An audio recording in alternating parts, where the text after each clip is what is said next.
Bonjour à tous et à toutes et bienvenue pour ce premier épisode du podcast Cascade, dont le but est de rassembler des gens qui aiment bien Dead Genesis et de parler de Dead Genesis. Pour ce premier épisode, vous allez voir que c'est un peu le bordel, il n'y a pas de thème très précis, j'ai mis quelques timecodes, on commence par un peu des présentations des gens qui sont là, et on termine sur des petits conseils pour l'onboarding de Dead Genesis.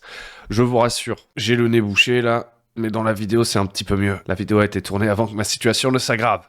Avant de vous laisser, j'aimerais bien savoir ce qui vous intéresserait de voir comme sujet sur le podcast, justement, à propos de Dead Genesis. On a quelques petites idées déjà, hein. Si vous voulez donner les vôtres, ça pourrait être sympathique. Le seul truc que je pense pas essayer de faire, c'est genre des grosses vidéos de résumé du lore ou je sais pas quoi, parce qu'il y a déjà ça en anglais. Et qu'en plus, à plusieurs, ce serait pas forcément ouf, je pense. Mais bon, laissez-moi votre avis en commentaire et vous allez voir que après, dans l'épisode, je troll sur des trucs à mettre en commentaire, mais mettez pas ces trucs-là. Mettez les trucs que vous voulez voir sur le podcast. Tchuss. Bonjour Hugo. Bonjour à tous et à toutes et bienvenue sur le OMJ. On se retrouve avec Sénac et Erwan pour un premier épisode donc de petit podcast sur. Alors ça sert à rien que vous leviez la main les gars, il y aura pas l'image. Je vous le dis direct. Mais du coup vous pouvez faire des fuck et tout. C'est pour un premier podcast donc sur des Genesis. Donc ça me fait très plaisir de faire cette petite. Déjà, je vidéo. vais te faire un cadeau. Je vais te dire comment tu vas appeler ton podcast. Ok. Les petits potes cast. Ce sera pas. Voilà. Enfin, Si tu vas le retenir et ton premier né, il portera mon prénom. Voilà. bah, tu sais quoi, on va faire un peu le truc de youtubeur, on va dire dans les commentaires, dites-nous c'est un bon nom de podcast. Vraiment le truc horrible. Sur YouTube. Ok. L'engagement artificiel pour gagner 2 centimes de sandwich sur une pub pourrie. Ouais, bravo, c'est bien. C'est bien. Bon messieurs, qui êtes-vous On va commencer. Moi, je vous propose qu'à chaque fois, on va fixer un ordre un peu. Ce sera d'abord Erwan et ensuite Sénac. Voilà. Pas ordre d'importance. C'est ça. Du coup, je m'appelle Erwan. Bonjour Erwan. Oui. Il y a un ancien dev de chez Sigma Podcast, du coup, qui a développé Dead Genesis. Avant ça, j'étais fan du jeu, joueur, MJ, enfin, tout le barda. Et aujourd'hui... t'as été repéré parce que t'as craqué le code du disque de Jamet aussi. Oui, entre autres choses, mais ouais, là, on va dans les détails. Et du coup, aujourd'hui, je bosse à Ubisoft en tant que producteur, voilà, histoire de faire la pub pour une entreprise qui se porte mal, soutenez les producteurs locaux. Ok. Et toi, Sénac, du coup, toi, t'es un peu moins connu, donc t'es pas obligé de tout nous dire, tu vois. Comment ça, je suis un petit peu moins connu, je suis le maréchal de Franca. Non mais attends. Non, moi je suis un joueur, je suis auteur de jeux de rôle, je travaille beaucoup pour des bibles narratives, pour des éditeurs, et puis à côté de ça, je suis luthier et fabricant d'arcs. Stylé. Et t'es quels éditeurs comme ça au hasard, à moins que ce soit C'est des compromettant? éditeurs avec lesquels je suis sous NDA jusqu'à Il ce y que a ça sorte, et plus 3 ans. NDA 1 et Redacted 2. C'est ça. Ok, ça marche. Bah, je te poserai la question plus tard alors. Même, je sais pas jusqu'à où va ta NDA. Mais J'ai pas le droit du tout d'en parler en fait. Tu signes des NDA là-dessus qui sont ultra restrictifs. Parce Ok, qu'en fait, c'est d'accord. la création d'IP. donc en fait, c'est tu la peux création même, d'IP c'est et- peut-être même fake en fait ce que tu me dis. Moi, pareil, tu vois, je peux dire, je suis sous NDA et tout. T'as pas Oui, de tu preuve peux en dire fait. ça. Exactement. Mais tu sais, c'est pas parce que je suis paranoïaque qu'il n'y a pas des amants noirs qui me suivent. Donc,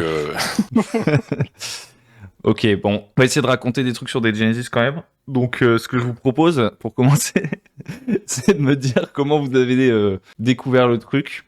Et d'ailleurs, je pense que vous allez peut-être même pouvoir contextualiser un peu mieux que moi je le ferai la naissance de la gamme potentiellement.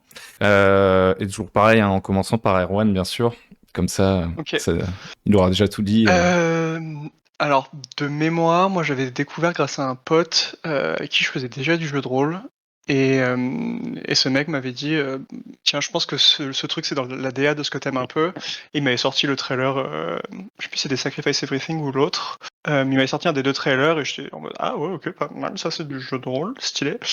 Et du coup, c'était à l'époque où la version française du jeu n'avait pas encore été annoncée. Donc de mémoire, c'était vraiment 2015, fin 2015. Et il y avait une petite communauté qui s'était formée sur Facebook, sur un groupe Facebook de Français qui parlaient du jeu. J'ai mis un peu de temps avant de l'acheter, parce que c'était quand même un investissement assez important. Donc ouais, j'ai mis un peu de temps avant de mettre les mains dessus, et puis au final, une fois que j'ai fait un peu le tour du site et que j'ai vu de quoi il retournait, moi c'était un no-brainer en fait de le prendre. Et voilà, On va dire que dans les grandes lignes, c'était ça. Et donc la gamme n'était pas balbutiante parce qu'il y avait déjà une communauté anglophone qui s'était formée, mais assez ironiquement, c'est à peu près le pic de ce que le jeu a pu avoir en termes d'activité et peut-être pas d'activité, mais en tout cas d'acheteurs et de gens qui en parlaient avant 2020. Je pense que c'est à peu près à cette époque-là que le jeu était déjà, en fait, il a atteint très rapidement son pic. Ok. C'est là que je te vois sourire. 2015, c'était pas encore annoncé en français. Putain, Je crois que ça a dû être annoncé genre fin 2015. 2015, t'étais né? Ouais, c'est fou, hein. Ouais, je vais avoir au moins 3 ans. Et Non, je demande à Hugo. ah, Ouais, Connard. j'allais prendre la balle gratos, on me l'a fait souvent. mais ouais, non, je pense que je crois que c'était fin 2015 qu'ils ont annoncé la version française, ou alors elle avait été annoncée, mais elle a été release genre 1 an et quelques après. C'est un truc dans ces eaux-là, quoi. Ouais, quelque chose du genre. Et donc toi, c'est d'abord parce que du coup, t'avais pas accès au jeu en anglais à ce moment-là. Donc en fait, c'est vraiment les artworks, Ouais. Ouais. Ouais. Après, j'ai une grosse appétence pour tout ce qui est visuel. C'est un truc qui m'intéresse beaucoup et qui est assez pas important, mais qui me plaît bien. Et du coup, à l'époque, il n'y avait pas beaucoup de jeux de rôle, pour ne pas dire aucun, qui faisait vraiment un effort visuel et littéraire. C'est-à-dire qu'il y avait quand même une prose dans des Genesis qui était pas commune, une manière, je l'ai su après, mais une manière d'introduire le monde qui était pas peu commune. Et en réalité, même, je pourrais dire que le site, à l'époque, il était assez chiche, hein, on va pas se mentir, mais le site faisait déjà un bon travail pour mettre une couche de mystère autour de ce que le monde avait à proposer. Et rien que ça, moi, ça a suffi à me convaincre. C'était très évocateur. La distinction entre les cultures, les cultes, et les Homo de Genesis, c'est quoi? C'est peut-être une trentaine d'illustrations. Rien que ça, c'est suffisant, je trouve, pour poser le ton du jeu et te dire, ok, tu vas dans un truc qui est gritty et bien grimdark comme on aime. C'est marrant parce que là, comme ça, maintenant, tu vois, je me dis, il y a des trucs qui peuvent ressembler un peu plus. Enfin, pas, de mon point de vue, pas au même niveau que des Genesis, mais aujourd'hui, il y a des trucs qui peuvent ressembler un peu plus. Tu vois, genre, je pense par exemple à Vampire V5, ou même, tu sais, ouais, dans Vampire, il y a un peu un côté nouvelle, document, des trucs comme ça dans la présentation des livres, tu vois. Mais je me souvenais pas, tu vois, de ce décalage, enfin, de ce décalage à l'époque, tu vois, si tu remontes en Ouais. arrière. Je sais pas si c'est ça qu'il a introduit ou pas. Alors, je sais pas si ça a introduit, mais en tout cas, il y a le côté genre. Moi, j'ai toujours traité les livres de Genesis un peu comme des artbooks en fait. Hein. Ils sont un format assez solide, très massif. Et à l'époque, je pense. Enfin, moi, j'ai jamais joué à D&D, donc je n'ai pas les bouquins, je connais pas trop ce truc-là. Et à l'époque, moi, de ce que j'avais pu voir en bouquin, j'étais tombé sur du Eclipse Phase ou du comment ça s'appelle, Numenera ou des trucs comme ça. Et c'était des layouts que moi je trouvais pas particulièrement sympas, des pavés de texte mal mis en page, des pages à nouveau avec des illustrations qui sont t'as l'impression que ça a été fait sous Word, tu vois, genre le texte il zigouigoui à côté des illustrations qui sont pas en fait des half-pagers, mais c'est juste genre des illustrations de persos ou des trucs comme ça qui sont mis un peu au hasard. Et Genesis, c'était genre l'exact opposé de ça. Le parti pris, c'est layouté comme un vrai bouquin d'art, avec une emphase qui est mise sur les illustrations qui est importante. Et même le texte lui-même est quand même structuré d'une manière qui est unique. Ouais, moi, ça fait partie des trucs qui m'y ont fait venir aussi. Au départ, ça faisait longtemps que j'avais pas fait de jeu de rôle à cause d'une activité professionnelle qui était très phagocytante, mais j'avais toujours ce désir de retrouver l'évasion, l'incarnation dans le rôle, et j'avais un petit peu lâché tout ce qui s'était fait depuis, on va dire, une dizaine d'années. Et j'avais demandé à un de mes potes, qui est une espèce d'expert de tous les jeux de rôle, de tous les systèmes, de me faire des propositions de ce qu'il y avait de sortie qui était chouette. Et il disait, ça j'ai pas vu, mais j'ai regardé, ils ont sorti un trailer vidéo, je sais pas trop ce que c'est, et c'est pour faire quoi? En fait, j'ai dit, moi je voudrais pas jouer, je voudrais pouvoir m'immerger dans un univers et que ça me fasse rêver. Tu vois, je voudrais pouvoir absorber complètement une proposition et moi jouer dans ma tête à la limite, tu vois, avec les PNJ, savoir comment ça se passe, tu vois, comme si tu On pouvais faisait quand on vraiment... était gamin, quoi. Ouais, voilà, c'est ça, plonger dedans, parce que j'avais pas envie de me retaper une table, j'avais pas envie de refaire des castings avec des joueurs, bon, ça me faisait chier, j'avais pas le temps, etc. Et donc je regarde pareil les trailers vidéo et je fais production value, ouais il y a quelque chose quand même là, on n'est pas du tout justement dans du vampire, on n'est pas du tout dans les jeux de rôle dont je me rappelais auparavant qui qui étaient quelque part un petit peu tous des clones des mêmes choses. Et surtout quand j'ai commencé à regarder la gamme, alors il y avait In Thy Blood qui venait de sortir juste à ce moment-là. Et justement, j'ai lu Catharsis et Primal Punk ensemble. Et In Thy Blood après, et ça m'a suffi pour me faire décoller en fait. Dans la tête, c'était, je dis ok d'accord, il y a une richesse de fou, il y a plein de couches, plein de substrats dans lesquels il va falloir pénétrer pour pouvoir comprendre la chose. C'est pas tout à fait user-friendly, mais c'est là que se trouve la richesse parce que c'est une énorme récompense quand il arrive, c'est une sensation hyper agréable, c'est très ludique, et surtout, t'as vraiment pas l'impression d'être pris pour un idiot. Et il y a du respect, tu vois, vis-à-vis du client. Et ça, c'était complètement nouveau pour moi dans le monde du jeu de rôle, après avoir éclusé quand même pas mal de choses. Et d'un seul coup, si tu veux, je retrouvais un setting dans lequel il me paraissait relativement simple de créer n'importe quel type de personnage et de vouloir l'incarner. Pas le jouer simplement, vraiment l'incarner. Parce que ce que j'ai adoré dans Des Genesis, c'est que dès le départ, et c'est ça qu'on te dit, c'est l'humanité contre une forme de bestialité ou un renoncement. Et c'est une lutte pour la survie de l'humanité. Mais pas de l'humanité, les hommes, l'homo sapiens, encore que bien sûr, mais de l'humanité qu'on a au fond de nous. Et quand tu as des civilisations qui se reconstruisent, parce que c'est tout le principe que tu as dans Primal Punk, ça t'amène à te poser énormément de questions, énormément de parallèles par rapport à toi, à ta vie, à notre géopolitique, à toutes ces choses-là, et c'est hyper enrichissant. Donc il y avait vraiment cette espèce de côté un petit peu méta que j'avais trouvé génial. Et puis après, tu regardes la chronologie qu'il y a dans Primal Punk et tu vois quand même qu'il y a des choses... Tu vois quand est-ce que ça a été écrit et qu'en fait Marco a foreshadowed des événements complètement hallucinants, genre le président Trunks avant l'élection de Trump, tu vois. Mais t'as que des trucs comme ça un peu partout, tu te fais... Putain, j'espère qu'il n'a pas raison sur tout, parce que ça va pas nous plaire la suite. Donc... Quoique toi, t'iras pas jusqu'en 2073. Comment ça, enfoiré, je pense bien être le premier. C'est pour ça qu'on met pas l'image, mais je vous laisse imaginer le truc. Avec tous les books que j'ai sacrifiés, j'ai pas fait ça pour rien, non.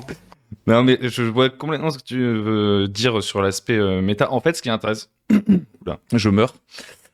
Ce qui est, je trouve que c'est vrai qu'un truc qui est assez différent dans les Genesis, c'est que, et ce qui est peut-être aussi, ce qui a été le revers, tu vois, en termes de la capacité des gens à y jouer, à rapidement former des tables, etc., c'est qu'en fait, t'as pas l'impression, enfin, souvent un jeu de rôle, en fait, il faut qu'il ait un pitch simple, tu vois. Vous allez jouer des machins qui, tu vois. Dans des Genesis, il y a quand même beaucoup de possibilités, tu vois. Même pour rester là-dessus, alors que j'y joue absolument pas. Dans Vampire, tu vois, ça reste quand même... Vous allez jouer des vampires qui complotent dans une ville, tu vois. Enfin, genre, tu peux vite comprendre ce que ça va être la proposition, alors que dans les Genesis, tant que t'as pas défini l'endroit où on joue, il n'y a pas de proposition de personnage, il n'y a pas de cliché d'une aventure, tu vois. Il y a pas de... T'as raison, mais ça, dès le départ, ça veut dire que tu ne joues pas ce jeu de la même manière que tu joues aux autres jeux de rôle. Ouais. Donc, ça veut pas dire que ça s'adresse pas aux mêmes personnes, parce qu'une personne peut apprécier différents types de plaisirs de jeu.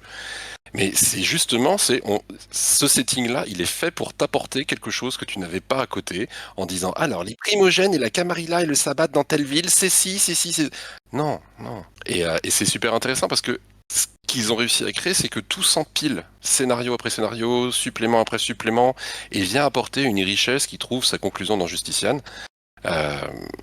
et qui est quand même le supplément qu'ils ont sorti, enfin de jeu de rôle qui est sorti, que je trouve le plus grand de l'univers. 300 PNJ, une cohérence absolue, tu pourrais briser la foi de l'enfant Jésus sur la solidité du supplément, quoi. C'est un truc de dingue. Hop là.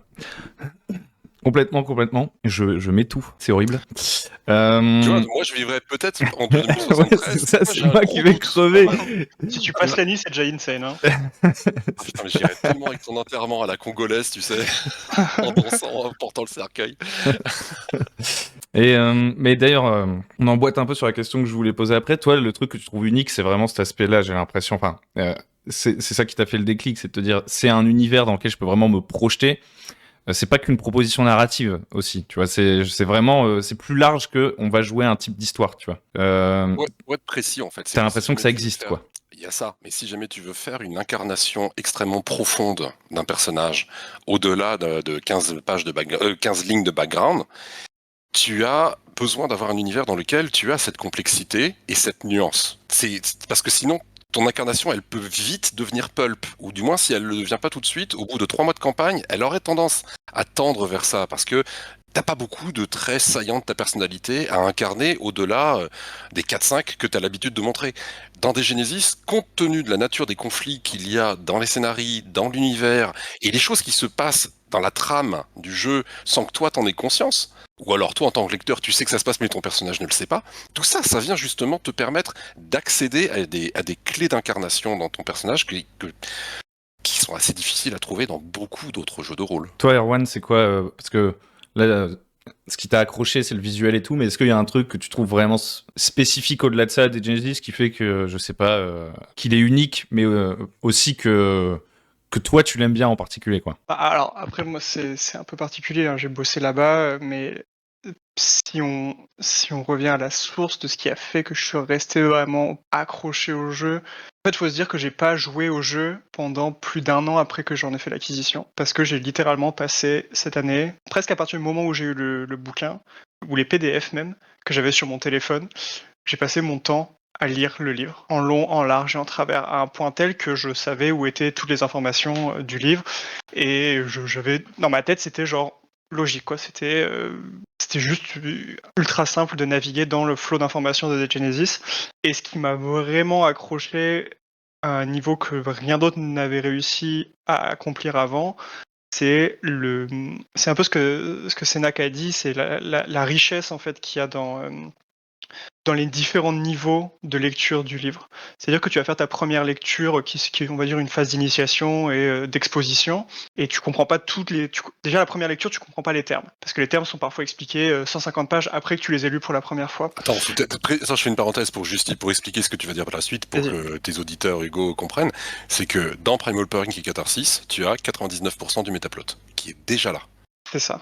Et en fait, les gens le cherchent, demandent à avoir des infos, vont voir dans les autres suppléments, mais en réalité, tout est là. Et c'est ça qui est complètement dingue. C'est qu'il faut quand même quelques lectures pour arriver à ça. Voilà, je ferme juste la parenthèse. Non, mais t'as absolument raison, parce que c'est exactement ce qui s'est passé pour moi, en tout cas. C'est que donc tu commences avec la prophétie du chacal, c'est mystique, poétique, tout ce que tu veux, c'est obscur, parce que c'est une prophétie, quoi, donc c'est pas fait pour que tu la comprennes directement, mais elle est cohérente et très très solide. Mais même si tu fais abstraction de ça, quand tu lis les premiers, ce qu'on appelle les short stories, donc Forward, les trucs comme ça, ou la première histoire de Stardust avec le préserviste, t'es exposé au terme préserviste. Alors, c'est quoi un préserviste? J'ai pas la moindre idée. Puis t'as préserviste, t'as l'hospitalier, t'as l'anabaptiste, t'as le ferromancien, machin, le primer, et t'es là, mais c'est quoi tous ces termes? Genre, expliquez-moi. Et en fait, non. Et moi, le seul truc qui m'avait fait un peu cet effet-là par le passé, c'était de lire des livres de William Gibson, où genre le mec, il te plonge dans un monde et il t'explique rien. Et tu comprends après 50 pages que, en fait, ce que le mec il avait dans la main, c'était un téléphone en fait, mais c'est juste que c'est pas décrit comme étant un téléphone. Et les termes sont pas faits pour t'exposer, ils sont juste faits pour te raconter une histoire, et tu comprends seulement avec le temps. Alors c'est vrai que pour certains, ça peut paraître un peu rebootant ou difficile d'accès, mais moi c'est ça que j'ai trouvé intéressant, parce que comme disait Sénac, on ne prend pas pour un con, et on respecte le fait que tu vas prendre le temps d'apprendre l'univers. Et donc une fois que tu as posé ces bases-là, quand tu arrives à la fin de ta première lecture de Primal Puck et de Catharsis, parce que Catharsis, même si c'est un livre de règles, c'est un livre de règles qui t'apporte beaucoup d'informations, donc c'est un livre de règles qui prend un peu à contre-pied comment en fait on t'explique un monde et un système, et t'arrives à la fin de cette lecture-là, tu te dis ah c'était vraiment cool, Mais je crois que j'ai pas tout pigé. Et donc tu te dis bon allez, cette fois-ci je vais les lire, mais avec une autre approche. J'ai des questions en tête que tu t'es peut-être notées ou pas, juste tu sais que tu as des questions, mais voilà. Et puis tu recommences à lire. Et puis ah putain, mais ça me fait penser à un truc que j'ai lu à la fin de Catharsis, dans la partie, putain je sais même plus quelle partie c'était. Donc tu te remets à chercher, tu tombes sur les mauvaises parties, tu relis des trucs. Et puis tu te retrouves comme ça, enfin je me suis retrouvé comme ça à lire chacun des livres, ou en tout cas certains passages du livre, 5 fois, 6 fois, 10 fois, 15 fois, et puis en fait à un moment donné, t'as un Eureka. Ah mais ce truc-là, en fait, c'était ça. Mais attends, ça veut dire, et ça débloque la compréhension d'autres concepts que t'avais lus auparavant. Attends, c'était où ça déjà? Ouais, c'est ça. Ouais, il y a vraiment des théories. Il y a vraiment un délire de plaisir de lecture, c'est sûr. Parce que par exemple, après, typiquement, je pense que ce qui peut perturber, c'est pas nécessairement que les gens ils se disent, enfin comment expliquer, c'est pas ce à quoi tu t'attends quand tu vas lire un livre de jeu de rôle. En fait, quand t'achètes ton livre de jeu de rôle, tu vois, potentiellement, tu te dis, dans 2 semaines là, je vais faire jouer le petit scénar d'intro, ça va être bien, tu vois. Et en fait, du coup, l'objectif du bouquin, c'est de te faire ingurgiter le max d'infos le plus vite possible Ouais. et de bien se référencer ensuite. Parce que pour que si tu as besoin, tu y retournes et tu as Ouais. tout de suite ta réponse. Là, c'est clair Et que ça Dead pose un Genesis. problème. Ça pose un problème dans tout le YouTube, dans tous les réseaux qu'il peut y avoir dedans. C'est que tu as effectivement des L'ordre personnes. alphabétique. C'est ça.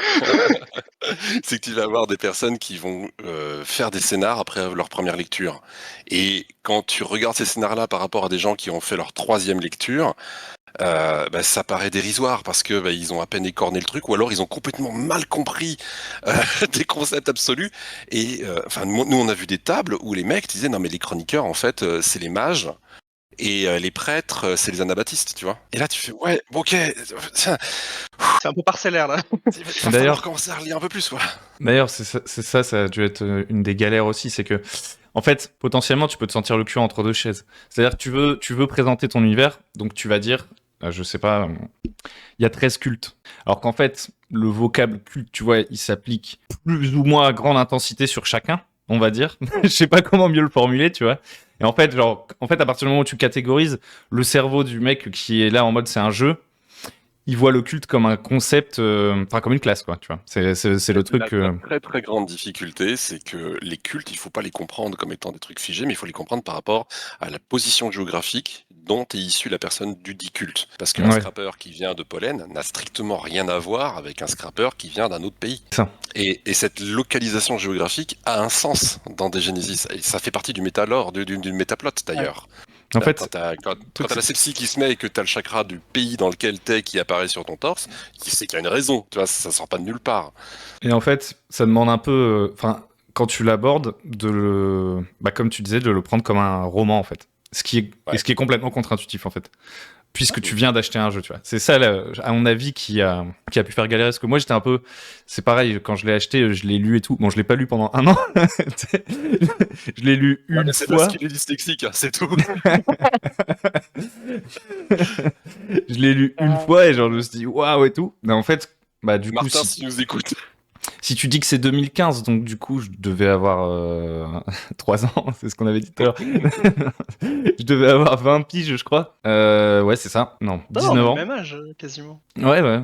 Et du coup, quand je l'ai lu la première fois, enfin maintenant là, je suis en train de le relire, tu vois, comme tous les ans, hein, c'est normal.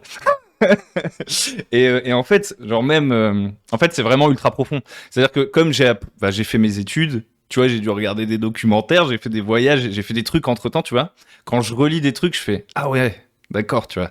Genre rien que tout à l'heure, j'étais en train de bouffer là, je regardais un reportage sur les volcans. Ne me demandez pas pourquoi.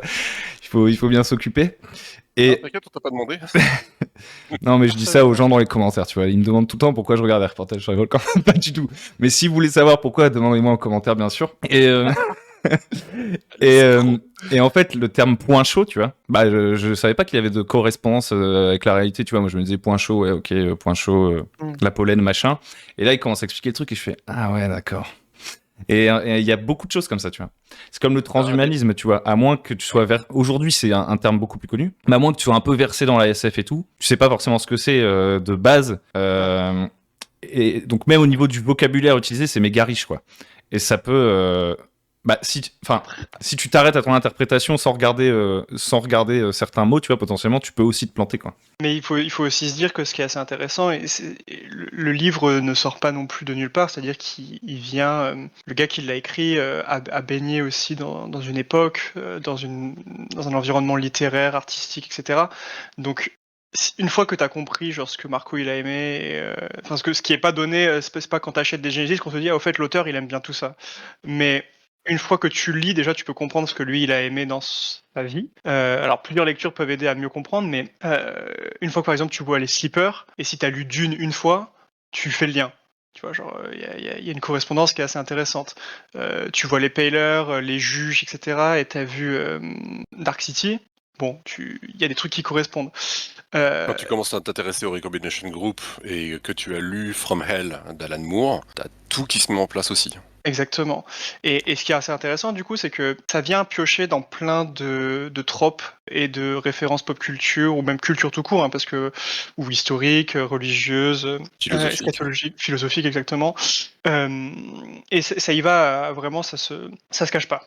Et en fait, c'est assez intéressant parce que du coup, la lecture n'est pas la même pour tout le monde. Bon là c'est le cas, je dis ça, j'ai tout et rien dit parce que c'est le cas pour n'importe quelle œuvre, mais si tu as les références, ça t'ouvre des clés de compréhension assez rapidement. Si tu les as pas, ça t'ouvre aussi une porte de lecture qui est peut-être plus naïve ou en tout cas moins éclairée, mais tu peux arriver à la même conclusion que t'aies ou pas la référence. Et t'as raison, mais même si jamais tu comprends rien du tout à ces trucs-là et que tu passes à côté de toutes les références, mais que tu te dis, mais il y a quand même une raison pour laquelle c'est aussi cohérent comme univers. Ouais. C'est grâce à ça aussi, parce qu'en fait ce sont des références qui ont été complètement digérées et qui forment aussi une vision globale dans laquelle cet univers se crée. Et Oui, c'est et ça puis- qui le rend potentiellement réaliste en fait. Tu te Non, dis, putain, mais ça pourrait arriver en fait. Un autre truc un peu méta qui le rend potentiellement réaliste, je trouve, c'est ce côté justement où tu as toujours un mix art science et ésotérisme. Parce qu'en fait, ton esprit un peu justement de singe, tu vois, qui essaye de comprendre, bah il fait un peu, enfin comment dire, s'il te manque des éléments, alors tu passes à côté, du coup tu peux te tromper, hein, on est d'accord. Mais vu qu'il te manque des éléments, tu vas essayer d'expliquer ce que t'as pas compris, et donc ça va le rendre plus cohérent pour toi, tu vois. Ouais, Ça veut mais pas dire que tu vas avoir compris ce qui était écrit, tu vois. Mais à la fin, mais d'ailleurs, tu le vois sur le Discord et tout, t'as des mecs, ils arrivent, ils font « Ok, c'est bon, j'ai compris. » Et bon, Ouais. et c'est pas grave, tu vois. Dans l'absolu, en vrai, tu t'en fous, tu vois. Enfin, genre, ils font de mal à personne, ils jouent à leur jeu. Mais en fait, c'est drôle de voir le processus. Comme tu comprends pas, bah t'as un peu les mêmes trucs que les gars qui sont dans les théories du complot, tu vois, qui se développent sur le livre. C'est un truc de ouf. Ça Mais me faisait vraiment halluciner. Tu veux un gros spoil? Gros spoil. Bah vas-y. Oui, En ouais, fait, l'origine, le cœur de Genesis et le début et la fin de l'histoire, c'est exactement ce que tu viens de dire. Et ça se retrouve également dans les règles quand tu choisis entre Primal Ouais, bah. et... c'est comment ça en anglais l'autre, Erwan? Intellect. Focus, Non. ouais. Primal Ouais. Focus. Primal et Focus. C'est la art science contre l'intuitif, l'instinctif. Ce que tu dis ésotérique. Et l'homo de Genesis vis-à-vis de l'homo sapiens, c'est exactement ça. Et c'est tout le cœur du jeu au final. C'est ça qui est Techniquement, même, vertigineux. on peut aller un peu plus loin, genre enfin c'est ça dans cette logique-là, hein, mais à l'époque, quand on avait fait le site, on avait mis des messages subliminaux entre les pages. Merci donc pour les épileptiques, hein. Sympa. Ouais. Quand tu changeais de page ou que tu faisais un F5, tu avais un message subliminal qui apparaissait. Et un d'entre eux, c'était Primer et Stream. En fait, c'est genre le sujet numéro 1 de tout le jeu, hein, de toute la gamme, comme l'a dit Senag, c'est genre le Primer qui est Primal et le Stream qui est Focus, qui se battent en permanence et pour savoir lequel des deux va gagner. Et tu le vois au Modegis versus le Recombination Group, les Sleepers contre tout ce qui est lié de près ou de loin à la sepsis. Et puis contre les free spirit par rapport au reste, les différentes options qui sont proposées, les différentes voies d'émancipation de l'humanité qui ont été pensées par RG. Et c'est ça qui n'ont pas marché, ce qui crée des arcs narratifs absolument invraisemblables et incroyables. Il y a pas longtemps d'ailleurs, pareil. Ouais. Est-ce que T'as pris un petit coup de dégâts mentaux là, je l'ai entendu. Ouais, là, on vient De de lui quoi expliquer un truc, là il vient de dire waouh. Non. En fait, Mind blown. il a fini de parler et Non. t'as lâché un petit. Genre une petite douleur mentale audible. Ah non, mais là vous m'apprenez rien. Vu que j'ai lu tout le Discord. Et que j'ai lu... On l'a un peu expliqué. Et j'ai lu 5 fois les bouquins aussi, hein. Mine de rien. Alors que j'ai joué une 20aine de fois. Il y a pas longtemps, je regardais un truc que j'avais jamais interrogé, tu vois, genre vraiment de con. C'est les chatons, tu vois. Les chatons, ça par contre, la prononciation, je l'ai pas, tu vois. Les chatons. Les chatons, les petits chatons. Petit chat. Et je me suis mis à mater des vidéos sur les chatons, tu sais, des vidéos. Tu sais, c'est des mecs, je sais pas s'ils sont de la Silicon Valley ou genre d'une secte et tout, mais genre qui font des trucs. Et en fait, c'est ouf comment ça a connecté des trucs. Aussi, tu vois, sur le simple fait, par exemple, du principe de... Enfin, les gens, ils vont en avoir plus rien à foutre de ce qu'on est en train de dire. Tu sais, je pourrais passer à la question suivante après. On peut les reconnecter facilement. Les chatons, c'est la fin du monde, et les sectes échatologiques, c'est le temple C'est ça. solaire, c'est la secte Moon, c'est des gens qui peuvent du jour au lendemain te suicider de 2 balles dans la tête 2000 personnes, tu vois. Waco, c'était aussi une secte échatologique.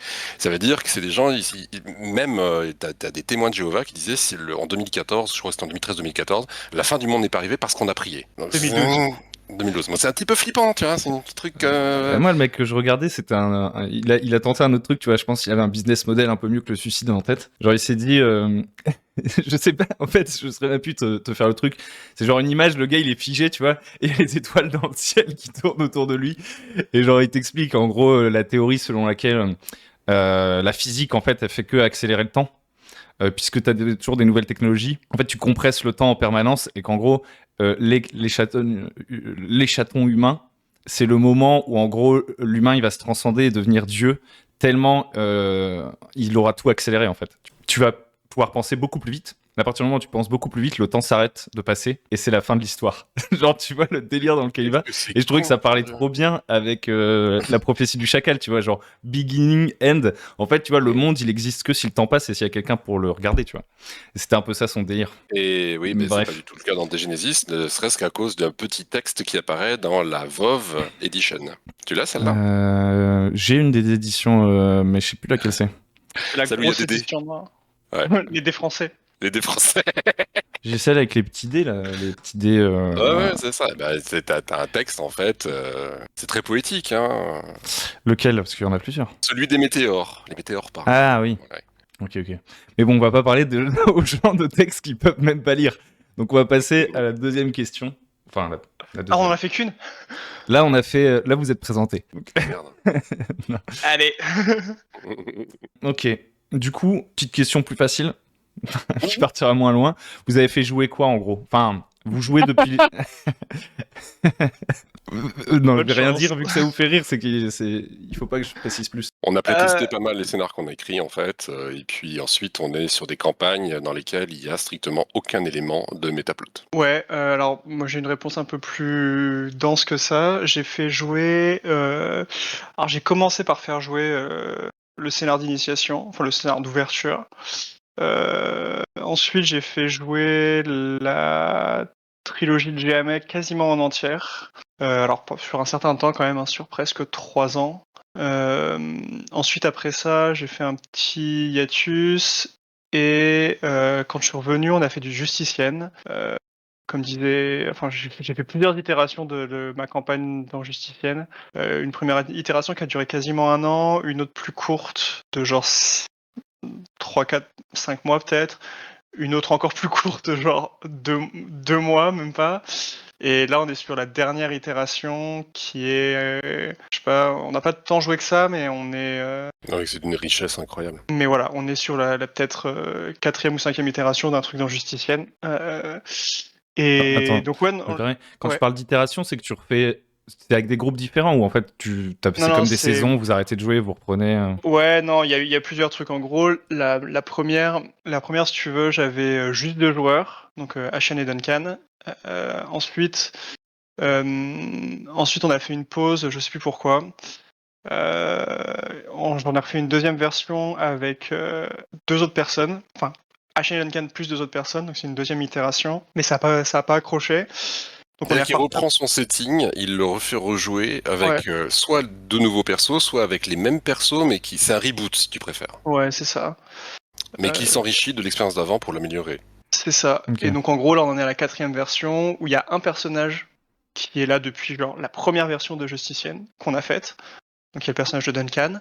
Et les autres persos, c'est les personnages qu'on a créés pour cette itération de la campagne. Mm. Mais du coup, si on rentre plus dans les détails de qu'est-ce qu'on raconte, donc évidemment la campagne, la trilogie de GMA, quasiment que enfin, il y a une grosse partie d'écrit, donc la campagne telle qu'écrite, mais énormément de fillers. Genre j'ai fait passer presque... on a fait 1 an in-game à Toulon, et donc c'était presque 8 mois de jeu à Toulon, avec les joueurs. Donc 8 mois, tu fais une bonne trentaine de séances dans Toulon et alentour. Donc ça Avant c'était TKG. avant TKG, ensuite on a fait TKG, et après TKG on a eu peut-être 5 séances avant d'arriver vers Black Atlantic, peut-être même plus, 5 ou 6 séances. Et ensuite on a commencé à faire Black Atlantic, et c'est à ce moment-là que je suis parti en Allemagne, enfin bref, je passe les détails, mais on s'est arrêté à peu près au début de Black Atlantic. Et donc du coup, tu joues pas mal. Par exemple, quand tu dis on a joué, donc là c'est en temps réel. 8 mois. Enfin bien sûr, c'est pas 8 mois en temps réel. Vous m'avez compris. Mais Oui. C'est une trentaine de séances. c'est que tu fais jouer aussi beaucoup du quotidien. Ça dépend. C'est vraiment. Là, en l'occurrence, pour TKG, moi, mon parti pris, c'était tu peux pas apprécier TKG si les personnages sont pas attachés à la ville. Donc, faut qu'ils y passent du temps. Donc, faut qu'ils y aient une vie. Faut qu'ils y aient des attaches. Faut qu'ils aient des objectifs. Qu'ils aient des enjeux. Mm. Donc, on a passé du temps à créer ça. Il y avait des personnages qui faisaient des recherches. Il y avait des personnages qui s'étaient trouvé une meuf. T'avais des personnages qui s'étaient pour la première fois reconnectés avec leur culte depuis genre des mois.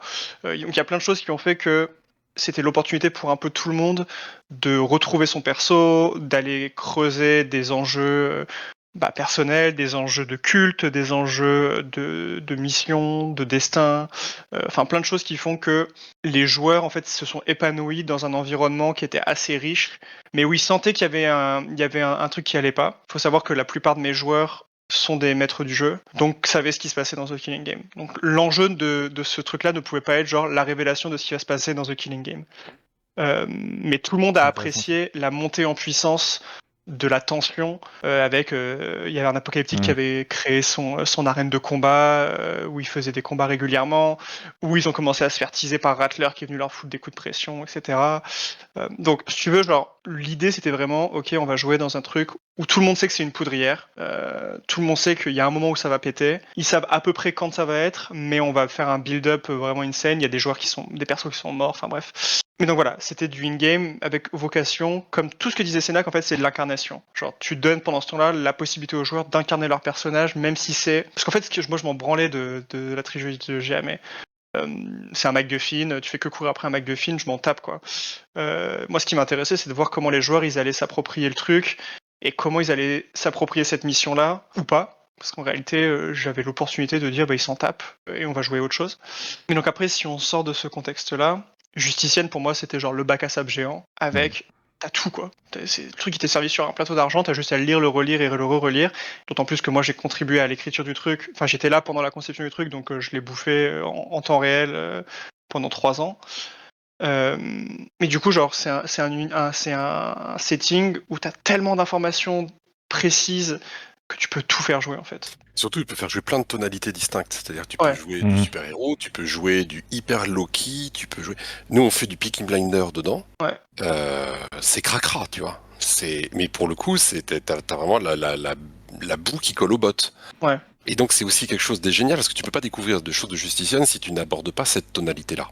Mais ce qu'on avait fait avant, avec les autres, c'était un truc vachement plus mafieux, avec une tonalité vachement coup bas, mais politique. Là, on a mis le côté politique, on a fait hop, panier, on s'en bat les couilles. La seule règle, c'était on est là pour faire une campagne de vengeance. Et il y a 5 personnages qui ont un seul objectif en tête, c'est buter les personnages qui leur ont fait une crasse. Et vraiment, genre ça va pas plus loin que ça. Le métaplot, on se le carre au cul. Enfin, il y a rien dans tout ça qui touche au truc un peu sérieux. Enfin, pas sérieux parce que c'est sérieux. La campagne est sérieuse, mais il y a rien qui touche à l'aspect complexe de l'univers, les maraudeurs, le primer, etc. D'ailleurs, ça c'est en fait qui touche à l'intrigue. Parce qu'en fait, on a une intrigue. Notre intrigue, il y a des gens qui ont fait une saloperie, on est là pour les buter. Par contre, tu touches pas à tout ce qu'il y a de plus complexe et de plus... Tu vois, dans Gur of Pain, par exemple, ce qu'on parlait tout à l'heure, c'est un scénar dont la tonalité est clairement horrifique. T'as des éléments de métaplot à l'intérieur, notamment sur l'histoire des préservistes. T'as un segue pour Justician avec les Paylors qu'il y a dedans, et tu abordes la question du Shani, qu'est-ce qu'ils foutent, comment ça se passe, et tu vois un petit peu, parce que ça reste dans la logique de scénario lié autour des Suisses, comment c'est déjà ? Les Helvétiques. Merci beaucoup. C'est lié autour de ça. C'est une manière de présenter aussi le culte d'une manière différente, complémentaire, tu vois. Et quand tu joues à Inve, c'est complètement autre chose, mais c'est à fond vraiment sur les terres helvétiques et sur des problèmes importants qui sont là depuis le premier PNJ qui était présenté dans Primal Punk, tu vois. Ouais. Donc on va présenter ces tonalités différentes qui vont permettre de jouer des choses différentes, mais qui, en les jouant, même avec des pré-tirés, même avec d'autres persos qui sont pas des persos de campagne, vont permettre aux joueurs, je dis pas les personnages, je dis bien les joueurs, d'acquérir une compréhension beaucoup plus fine et beaucoup plus nuancée de ce que l'univers a à proposer, parce qu'à chaque fois que tu abordes une tonalité différente, eh bien, ça va justement venir apporter davantage de couleurs sur ta palette. C'est d'ailleurs ça que ton interprétation, j'ai pas fait jouer les campagnes, tu vois. J'ai fait jouer que des one-shots et un ou deux, enfin, soit des one-shots qui existaient, tu vois, ou deux trucs que j'ai fait avec les joueurs, tu vois, un peu en session 0, on pose un truc et tout. En fait, c'est vrai que c'est ça qui a... Tu vois, là, par exemple, je m'apprête à lancer In Thy Blood, tu vois. Et j'ai adoré le lire et tout. Mais en fait, presque, des fois, je me dis, mais pourquoi je fais jouer In Thy Blood, tu vois. C'est pour me dire, ah, j'ai fait jouer In Thy Blood parce qu'il est dans ma bibliothèque et genre, j'ai trop aimé le lire, tu vois. Alors qu'en vrai, j'ai pris vraiment déjà un énorme pied, tu vois, à faire jouer. On n'est que des Africains, on va dans les Balkans. Tu vois, tu prends un tout petit bout, tu prends une nouvelle, tu vois, tu prends un truc qui fait 3 paragraphes dans Primal Punk, t'as 6 sessions, tu vois. En fait, tu remplaces les PNJ. C'est vrai, mais les gens le font très très peu. Mais jouer des Africains esclavagistes sur les terres du Corbeau, narrativement ce que tu peux créer avec ça, c'est complètement délirant. Tu peux même jouer des fléaux, des espèces de monstres de combat qui sont loin du champ de leurs ancêtres. Ils ne pannent rien à ce métaplot, ils pannent rien à cette terre-là, ils ont leurs propres réflexes. Tu peux jouer vraiment des choses qui, humainement, sont extraordinaires à faire. Et que tu pourrais jouer nulle part ailleurs. Parce que Et ouais. faut aussi remettre le truc dans le contexte, c'est que le parti pris des Genesis est quand même assez différenciant de beaucoup d'autres jeux. Et tu peux te mettre dans des pots. Enfin, ok, on parle de jeux de rôle, j'apprends rien à personne, mais tu peux te mettre dans des pots que tu pourrais jamais imaginer autrement. Ce que Sénac vient de dire, c'est que tu peux jouer des esclavagistes africains qui vont faire une razzia sur un village juste pour les ramener chez eux pour faire fonctionner leurs usines. Ça, tu peux pas le jouer ailleurs. Et c'est un concept qui est propre à ce jeu. Si tu veux faire un riche néo-libyen qui est un gars, c'est un monster hunter et que tu veux t'amuser à aller faire un safari en pollen, tu peux. Et à nouveau, mais tu peux faire la même chose en mode préserviste qui sont en mode vendetta ou en anabaptistes qui sont en mode preuve de foi ou des guerrieros Ibris Spanish exactement. Ouais, il y a vraiment énormément de matière. Avec les Homo de Genesis. Ouais, ou des résistants qui sont en mode vengeance. Enfin, là, je viens de juste prendre le concept de chasser du psychonaute. Tu peux le faire de 36 000 façons différentes, en fonction de la culture. Tu te fais chasser par des psychonautes, tu peux encore le faire de 36 000 façons C'est différentes, avec des tonalités différentes juste à chaque plus fois. court, et découvrir des éléments. Non, pas forcément, parce qu'au contraire, c'est un autre truc. Mais genre, nous, j'ai joué avec des potes pendant un moment et on avait une partie de la campagne, c'était on devait traverser le gauntlet. Et ben en fait, cette portion-là de la campagne avait une tonalité qui est assez propre à l'environnement que tu es en train de traverser, c'est-à-dire que le voyage est compliqué, le rationnement est compliqué, tu as des drones partout, tu sais que tu es à n'importe quel moment possiblement sous l'emprise d'un phéromancien. Enfin, d'un coup, genre, tu passes d'un truc ultra urbain qui est assez aseptisé, t'as des clubs partout. Un mélange de Predator et The Thing, ouais. Ouais, c'est ça, et puis tu passes d'un truc donc ultra urbain à un truc où t'es en danger, et en fait, tout le monde devient parano, et plus personne peut vraiment compter sur les autres, mais en même temps, t'as pas trop le choix. Et là, je parle juste de vraiment une mini portion de la campagne, tu vois, et j'en garde un souvenir très, très fort. Mais tu peux faire la même chose même en ville, dans Justicienne. Enfin, moi, Justicienne, tu me laisses suffisamment de temps et je te fais vivre mes 36 000 trucs dedans. Genre, tu peux avoir une enquête policière qui est genre du plus bas niveau, quoi, où vraiment c'est juste essayer de retrouver qui c'est qui a tué qui ou qui a violé qui. Mais à côté, je peux te faire une enquête, enfin une campagne politique qui remonte aux plus hauts échelons des juges, avec des intrigues où les chroniqueurs sont en train d'essayer de tirer leur épingle du jeu, et Krensler qui est en même temps en train d'essayer de voir s'il peut pas se faire un nouvel allié politique avec le nouveau juge suprême, les anabaptistes qui sont en train de péter un câble, t'as les géamétans qui peuvent s'en servir pour potentiellement faire un attentat, enfin, et les helvétiques qui peut-être vont essayer d'avoir un nouveau contrat bien juteux, et ça c'est vraiment genre, je dis les trucs qui me viennent par la tête, mais dans n'importe quel endroit de Genesis, tu peux faire un nombre incalculable de campagnes parce que, comme l'a dit Sénac, c'est tellement riche de sens et de descriptions et d'idées que tu prends une de ces idées et tu mets une variable différente et tu as une campagne différente. Et c'est là où les illustrations apportent énormément, c'est-à-dire qu'elles viennent fixer un petit peu dans l'esprit de tous les lecteurs une vision unique de ce qui est présenté. Tu ne peux pas t'imaginer des choses qui deviennent totalement aberrantes par rapport à la manière dont ça a été pensé. On a tous à peu près le même imaginaire, on sait à quoi ressemble un hospitalier, on sait à quoi ressemble un préserviste, on sait à quoi ressemble la tour Eiffel, ou du moins ce qui en reste à partir de l'illustration qu'on a vu dedans. Catharsis te montre à un moment donné l'illustration d'un tank néo-libyen.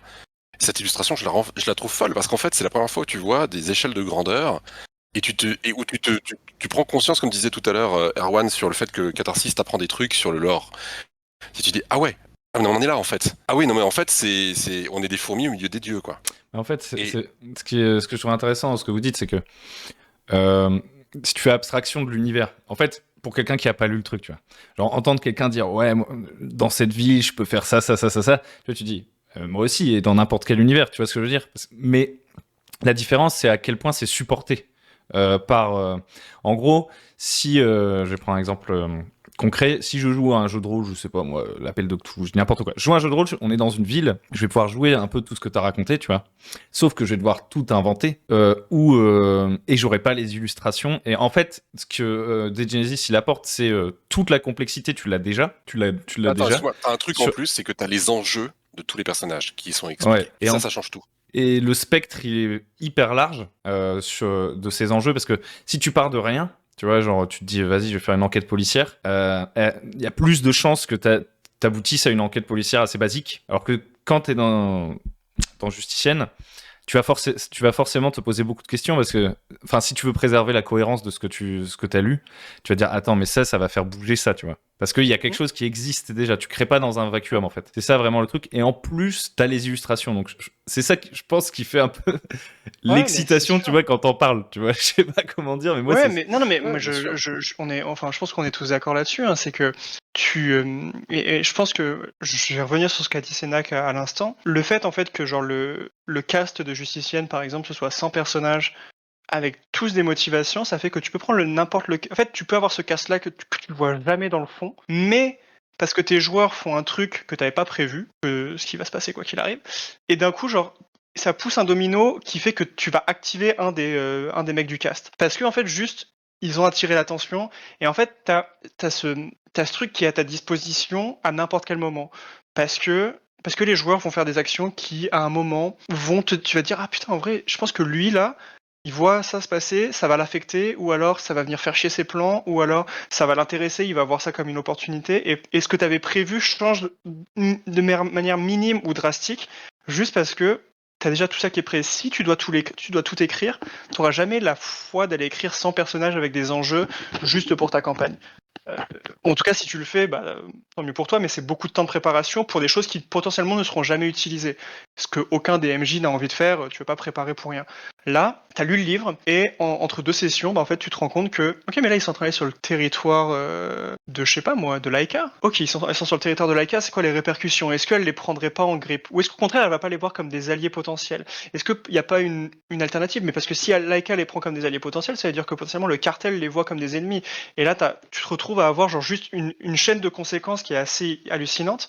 Mais c'est vrai pour Justicienne, c'est vrai pour n'importe quel autre endroit. C'est-à-dire que même si t'as pas forcément les PNJ qui sont précisés, tu vas avoir genre un cadre narratif qui va venir supporter ce qui se passe. Et le fait que, et là où je comprends la frustration de certaines personnes vis-à-vis du fait que la Franca était la seule culture vraiment explorée avec la Borca dans Justicienne, c'est le fait que la Franca d'un coup devient un endroit où tu peux à peu près tout faire jouer facilement parce que tu as plein d'acteurs qui sont décrits, ce qu'il n'y a pas en Ibris-Panis, ce qu'il n'y a pas dans les Balkans, il y a un peu moins en Purgaré, pas en Pollen, etc. Mais du coup, moi je trouve que c'est une toile de fond qui est tellement riche que tu peux rajouter tout ce que tu veux dedans, ce sera toujours crédible. Et en fait, il y Ouais. avait un jeu de rôle qui faisait ça auparavant, c'était Vampire depuis la 2e édition. Mais c'était tellement plus simple et basique que ça devenait archétypal. Ce qui veut pas dire qu'on prenait pas un plaisir inouï à jouer là-dedans, parce que surtout c'était la première fois que tu avais cette espèce de côté manipulation domino qui pouvait se faire. Mais les personnages tenaient quand même sur un timbre-poste, avec des façons d'être présentés qui étaient très faciles à mémoriser, très faciles à incarner. Et ce que Genesis apporte en plus, c'est quand même la possibilité de se servir d'une complexité infiniment plus profonde. Tout le monde n'est pas obligé de le faire, hein. Je veux dire, t'as quand même énormément de PNJ qui sont très très simples et francs du collier à mettre en œuvre. Mais si jamais tu veux effectivement aller chercher des choses beaucoup plus profondes, beaucoup plus nuancées, tu peux. Alors que Mais- c'est pas facile de trouver ça ailleurs. Et d'ailleurs, un truc que je trouve que je trouve paradoxal, mais enfin, j'en ai déjà un peu parlé dans les vidéos où je présentais des Genesis, c'est que je trouve qu'au contraire, alors, c'est plus simple de mémoriser la lecture de Dead Genesis, je trouve, que de mémoriser la lecture d'autres trucs. Parce que c'est bien écrit. En fait, quand t'aimes bien le truc, tu vois, et qu'il y a une logique interne, tu le mémorises mieux. Par contre, il y a beaucoup d'informations, donc ça le rend difficile à mémoriser malgré le fait que ce soit plus intéressant à lire. Ce que je veux dire, c'est que par exemple, Ouais, mais une fois que un t'as passé ta setting première bac à sable, lecture, tu vois, souvent, ça se présente avec des présentations ultra factuelles de 50 000 trucs et un tableau de référence, tu vois, pour essayer de te faire naviguer là-dedans. Alors que Justicienne, tu le lis comme un roman, en fait. Et Oui, mais la quand tu le différence, lis c'est comme que un quand roman, tu lis ça, tu tu sais ce que mémorises tu bien, vas tu vois, chercher. parce que ça raconte quelque chose, en fait. Tu sais ce que tu vas y chercher. Alors que quand tu as ta Bible avec ton glossaire, ton alphabétique, etc., tu ne sais pas ce que tu vas chercher dans ce bac à sable. Tu vas chercher des éléments de construction comme des Lego. Mais quand tu lis quelque chose qui a été déjà dirigé narrativement, tu sais ce que tu vas aller rechercher. C'est pour ça que ce que tu dis est tout à fait vrai dans des Genesis. Après ta première lecture, après ta première épiphanie, ta première Eureka, ton premier... Ah mais attends, mais il y a combien de Vasco en fait? Et là, tu commences à comprendre qu'il y a des choses qu'il y a derrière. Quand tu vas lire ensuite effectivement ces suppléments-là, tu sauras ce que tu veux chercher. Tu veux chercher une découverte, tu veux chercher cette excitation-là, tu vas... Comment je peux utiliser telle chose pour telle chose? Et c'est pas du tout la même chose que d'avoir accès à un bac à sable uniquement avec des pièces détachées. Ouais, et je trouve que un des trucs que Dead Genesis a fait et que j'aimerais voir beaucoup plus dans d'autres jeux de rôle, c'est, et on revient sur les, je reviens sur les PNJ, c'est que tu noteras que la plupart du temps les PNJ sont pas décrits physiquement, parce qu'on s'en branle. Tu t'en branles de à quoi il ressemble le PNJ. Il peut être gros, petit, grand, mince, blond, borgne, peu importe. Si ça n'a pas un enjeu narratif ou que ça colle pas à ses enjeux, on s'en branle de son Mais quand look. tu sais que quand il engueule ses subordonnés, qu'il essaie de dissimuler le petit tremblement qu'il a sur sa main droite, là c'est quelque chose de différent, tu vois. Et du coup, moi, c'est un truc que j'aimerais beaucoup voir ailleurs, c'est des descriptions de NPC qui sont dirigées sur les informations qui vont te permettre de comprendre comment ce PNJ il vit sa situation Mm. et comment il réagit à ce qui se passe autour de lui. Quand tu lis un facteur qui est éperdument amoureux d'Albâtre et qui est prêt à tout, à absolument tout, à se fourvoyer complètement, à être aveuglé, à se parjurer vis-à-vis de son culte pour être avec elle, bah tu comprends comment le gars il fonctionne, c'est-à-dire que tes joueurs ils peuvent te mettre ce qu'ils veulent dans la machinerie, tu sauras réagir avec ce PNJ parce que tu sais ce qu'il a à son cœur, tu sais ce que c'est son essence à ce moment-là. Tu sais que si Albâtre est encore en vie, il sera prêt à tout pour elle, et que si elle est morte, il sera prêt à tout pour la venger. Tu sais que Albâtre ne pourrait pas plus s'en battre les couilles de ce mec-là, et que elle, pour lui, c'est juste un pion. De la même manière que Cannel dans Justicienne, elle est prête à utiliser tous les pions qu'elle a à sa portée pour accomplir sa vengeance. Tu l'aurais pas eu si on t'avait dit, bah en fait, Cinnamon, donc Cannel, elle a les cheveux gris, elle est assez élancée, elle a un air juvénile, et puis en fait, elle a un sourire charmeur. Ouais, cool, mais j'avais l'illustration pour ça. Et en fait, moi, ce qui m'intéresse, c'est de savoir à quel point elle est détachée de ce qu'elle est en train de faire. Mm. Et ça, en fait, je pense qu'on sous-estime la contribution que Dead Genesis a eu à comment on écrit des PNJ, parce que ça apporte une nouvelle manière de faire. Ah bah Ça c'est te clair, donne le des jour où informations. tu dis ça, il y a pas de retour en arrière possible. Hein. Ouais, mais moi, il y a énormément de choses que je fais aujourd'hui en termes de world building ou d'écriture de PNJ qui sont littéralement des copier-coller en termes de structure, hein, pas en termes de contenu, mais en termes de structure, parce que c'est juste des templates qui fonctionnent très très bien. Un template background et un template roleplay. En fait, le roleplay, dedans, je mets les motivations. Comment est-ce que le mec il réagit si quelqu'un va pas dans son sens, ou au contraire, si quelqu'un change ce qu'il est en train de faire. Et t'as ça, enfin j'ai ça pour ça, mais j'ai ça aussi pour comment est-ce que je construis une ville. Maintenant, mes villes, moi je commence avec des fact sheets qui sont genre, qui tiennent sur une sidebar. C'est-à-dire que s'il y a 100 mots dedans, c'est énorme. Et avec ça, je peux faire jouer pendant une première session un peu généraliste, je peux faire jouer grâce à ça. Et à nouveau, il y a des défauts hein, dans la manière dont Dead Genesis est écrit, dans le dirigisme des scénarios. Enfin, il y a plein de choses qu'on pourrait évoquer qui ne sont pas pensées pour être jouées. Néanmoins, il y a d'autres aspects qui prennent à contre-pied comment on a écrit du jeu de rôle pendant très longtemps, ou en tout cas qui le mettent mieux en valeur. C'est-à-dire que pour moi, une fact sheet qui est capable de te lister très factuellement ce que tu as trouvé dans une ville, ça a beaucoup plus d'importance que 20 paragraphes de prose qui vont être incapables de donner une seule information utilisable. Et d'ailleurs, ça vient résoudre un problème qu'on trouve beaucoup chez beaucoup de maîtres de jeu, c'est que quand ils incarnent leur PNJ, ils sont tous identiques. Là, t'as pas ce problème avec ça. Défaut ou parti pris, ou en fait, je pense que t'as un objet matériel, à un moment donné, tu fais des choix. Et je pense que c'est pas un défaut, c'est juste que c'est vachement différent en fait des habitudes de lecture quand tu lis un jeu de rôle, tu vois. La posture qu'il faut prendre. Tu parles par rapport à quoi ? L'écriture la manière dont est délivrée l'information, tu vois, par exemple, quand tu parlais des scénarios, moi, je peux pas lire un scénario de jeu de rôle. Moi, je suis toujours, moi, je suis bac à sable, improvisation et univers maison. Tu vois, je suis vraiment dans ce délire-là. Je joue pas de campagne, j'arrive pas. Et j'arrive pas à les lire, qui plus est, parce que y a rien de plus chiant que de lire une campagne de jeu de rôle dans 99% des cas. Enfin, genre, je veux dire, Non, je suis d'accord avec toi. c'est le On est pire d'accord. support de lecture, quoi. T'es là, tu fais, ok. Donc il y a un mec, il est là, d'accord, ça c'est ses points de vie, j'en ai rien à foutre. Je sais pas. Tu vois, t'as pas envie de lire ça. T'as envie de capter qui c'est.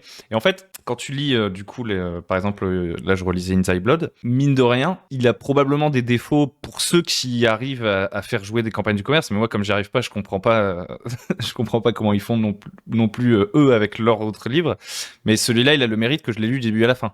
Et que même je puisse le relire et reprendre du plaisir à le lire parce que effectivement il est écrit comme une histoire et genre les PJ ils sont comme des spectateurs, ils servent à que dalle et presque j'en étais venu à me dire que pour faire jouer Inside Blood, si tu veux faire des pré-tirés, tu ne crées pas des pré-tirés, tu prends les personnages d'Inside Blood et tu les fais jouer aux joueurs en fait. Tu dis bah toi t'es Carmino, toi t'es machin, toi t'es truc et on va voir ce qui se passe, tu vois. Et je pense que ça peut même être joué comme ça, tu vois. Tellement parce qu'en fait l'avantage qu'ils ont, ces personnages, vu qu'en plus c'est écrit comme une histoire, c'est qu'ils sont vraiment déjà hyper implantés dans les relations, etc. Alors, bien sûr, tu vas pas faire jouer Vical ou Neva, tu vois, quoique, Neva et encore. Je trouvais que, en tout cas, c'est le truc, t'arrives à lire du début à la fin et t'arrives pas tout de suite en mode lecture fonctionnelle de manuel. En fait, souvent quand tu lis une campagne, vite tu vas essayer de te dire ok ça j'ai compris, je passe à la suite, tu vois. Alors que là tu te dis ah non j'ai envie de le lire jusqu'au bout, de lire chaque paragraphe et tout quoi. On a lu plein de critiques sur Black Atlantic en disant j'ai lu un super bouquin mais je sais pas du tout comment le faire jouer. Et puis t'as d'autres maîtres de jeu qui ont dit putain je sais exactement quoi faire jouer là-dedans, ça va rien à voir avec le bouquin mais merci le bouquin parce que maintenant je sais quel est l'univers dans lequel ça va se passer. Ouais. Et moi j'ai mis du temps à arriver à cette conclusion parce que la première fois que j'ai fait jouer Inside Blood, la seule fois où j'ai fait jouer Inside Blood d'ailleurs, je collais au bouquin et en fait je me rendais compte que ça fonctionnait pas parce que les joueurs ils ont envie de faire d'autres trucs et toi tu essaies de forcer, de leur faire jouer au forceps des scènes qui sont même pas en train d'essayer d'aller jouer, donc ça collait pas. Et du coup, j'ai changé mon approche pour The Killing Game. Alors, la structure de The Killing Game était vachement plus permissive pour moi, qui était encore relativement jeune MJ, sur comment approcher le truc. Mais au final, une fois que tu as fait cet exercice-là et que tu te rends compte, en fait, tu viens de lire un petit roman qui te raconte un truc. Une fois que tu comprends en fait ce que ça te donne comme information sur les enjeux et sur ce que chacun des PNJ en fait a envie de faire ou essaye de faire ou fera si les joueurs n'interviennent pas, t'as compris comment ça allait se jouer. Et tu peux faire ça pour Inside Blood, tu peux faire ça pour Black Atlantic, The Killing Game, tu peux faire ça pour comment ça s'appelle, L'Extalionis, tu peux faire ça pour tous les scénarios. Ça. Quand tu sais qu'est-ce que veut faire le scénario, par exemple Black Atlantic il veut aller au bout d'un truc qui te fait découvrir des strates du métaplot et donc de comprendre ce qui s'est passé avant les chatons et des choses comme ça. Mais t'as une chronologie qui est très très bien faite parce qu'il y a des acteurs et des ressources qui sont très bien décrits dedans et tout ça est très cohérent, mais tu peux parfaitement jouer complètement à côté de ce qui est en train de se passer et charge le maître de jeu de créer ce qui va autour de ses joueurs pour que ces derniers puissent avoir accès à ce que le scénar veut leur proposer. En l'occurrence ici la découverte d'un métaplot, mais voilà, tu pourrais jouer parfaitement dans l'orphelinat de l'autre enfoiré sur The Killing Game pendant que tout est en train de se passer à côté. Et tu pourrais avoir un truc extraordinaire à faire jouer quand ils arrivent et qu'ils voient les dégâts du truc qui s'est passé un peu en off, tu vois, un peu de manière elliptique. C'est une autre manière de jouer, elle est tout aussi valable. Parce que toi, en revanche, tu connais en tant que maître de jeu ta chronologie et tu la déroules parce que c'est ça le scénar. En fait, moi, ce que je trouve, c'est que l'approche à avoir, entre guillemets, c'est... Parce que tu vois, je sais, je sais qu'il y a des gens, ils vont dire, oui, mais concrètement... c'est de la merde en termes d'objets jeux de rôle. Mais en fait, moi, je dirais à ces gens-là, le mindset dans lequel il faut être, c'est un petit peu comme tu regardes un film. Tu vois, il y a des films qui t'inspirent. Et en fait, t'as lu des livres. Et en fait, quand t'improvises, quand tu C'est quoi un objet jeu de rôle ? Est-ce que Hurlement, c'est un objet jeu de rôle ? Tu vois ? Est-ce que Maléfice, c'est un objet jeu de rôle ? En gros, faut le voir comme... je pense qu'il faut lire les bouquins pour le plaisir avant de se dire mais que tu vas y jouer. Ce qui est difficile à entendre quand tu l'as acheté en te disant je vais jouer la semaine prochaine. Mais en vrai, moi, c'est ce que je recommanderais. En fait, je recommanderais un peu comme tu disais d'ailleurs au tout début, Erwan. Moi, je les vois comme des artbooks, des sortes de livres de world building, des objets en plus qui sont rares parce qu'en fait, à part dans justement des boîtes de jeux vidéo ou des boîtes, tu vois, qui ont leur bible d'univers, etc. Bah finalement, c'est pas un truc qui se commercialise beaucoup, tu vois, des bibles d'univers que tu peux trouver facilement, quoi. En général, soit on raconte une histoire, soit soit c'est un roman. Et dans ce cas-là, on va se focaliser vraiment sur des personnages et on veut qu'à la fin, il se soit passé un truc. Mais c'est ultra rare, en fait, un livre qui propose cette attaque-là sur un univers, en fait. Et tu vois, genre tu disais, en fait, moi je pense qu'il y a aussi une question d'approche, c'est-à-dire que si tu viens acheter une campagne ou un scénario et tu te dis je vais la jouer la semaine prochaine, déjà je pense qu'il y a une erreur dans la manière dont tu approches le truc. Tu peux pas, il y a aucun monde où tu peux te permettre de t'approprier un truc si t'as une accroche au monde, c'est-à-dire si t'aimes des Genesis et que tu dis oh je vais jouer Black Atlantic la semaine prochaine, tu fais erreur sur toute la ligne, c'est-à-dire que tu pourras jamais assimiler Non, ce mais Alex truc-là. Talionis, par exemple. Mais même l'Extalionis, je l'achète pour le faire jouer la semaine prochaine, c'est une très mauvaise idée parce que il y a, enfin, je veux dire, genre, tu découvres les Rotten Few et tout ce qu'il y a. Moi, je lis ça, je me dis putain, j'ai envie d'aller creuser plus loin, tu vois. Genre, je me dis, ok, comment est-ce que je vais les étoffer ces petits bâtards parce qu'ils Et sont toi, tu fais une intéressants. campagne de 2 lignes aussi, donc forcément. C'est vrai. Ce qui est aussi vrai. Mais, mais je vais aller creuser comment ils fonctionnent. Je vais me dire, ok, putain, ça c'est intéressant. Qu'est-ce qu'ils ont fait comme histoire? Alors, il y a une partie de l'histoire qui est déjà écrite, mais si tu prends même les PNJ qu'il y a autour, je pense à Pumpkin ou l'exécutionneur ou tous ces personnages-là, j'ai envie de faire une intro qui est cool à ce scénario-là et de lui faire un épilogue qui est super cool. Et je pense qu'il y a une question aussi de si t'aimes l'univers, tu peux pas te dire ah je vais faire jouer ça la semaine prochaine. Non, non. Tu vas l'acheter, tu vas le lire, tu vas te l'approprier avant de le faire jouer. Et Ça ça, a toujours été c'est. un des gros problèmes de Genesis, en fait. C'est cette accessibilité du premier scénario. Le premier scénario d'initiation qu'il y a dans le Ouais, dans le bouquin, il est pas terrible, hein, on va pas ouais, se il a été mentir. mal écrit. C'est pas extraordinaire, c'est pour ça que Arm's Way est quand même plus intéressant. Mais même The Arm's Way, si jamais tu veux le faire jouer vraiment bien avec la vraie tension qui va avec, il faut connaître un petit peu les PNJ autour. Il faut connaître un petit peu les tenants, les aboutissants de ce qu'il y a dedans. C'est là où tu vas apporter davantage de choses. On est tout à fait d'accord pour dire que Genesis c'est pas un jeu clé en main, prêt à prendre avec avec des aides de jeu utiles et avec des cartes que tu peux prendre pour de la narration partagée. Non, c'est pas cet objet ludique là du tout. Et c'est pas interchangeable, tu peux pas le faire avec ce jeu-là.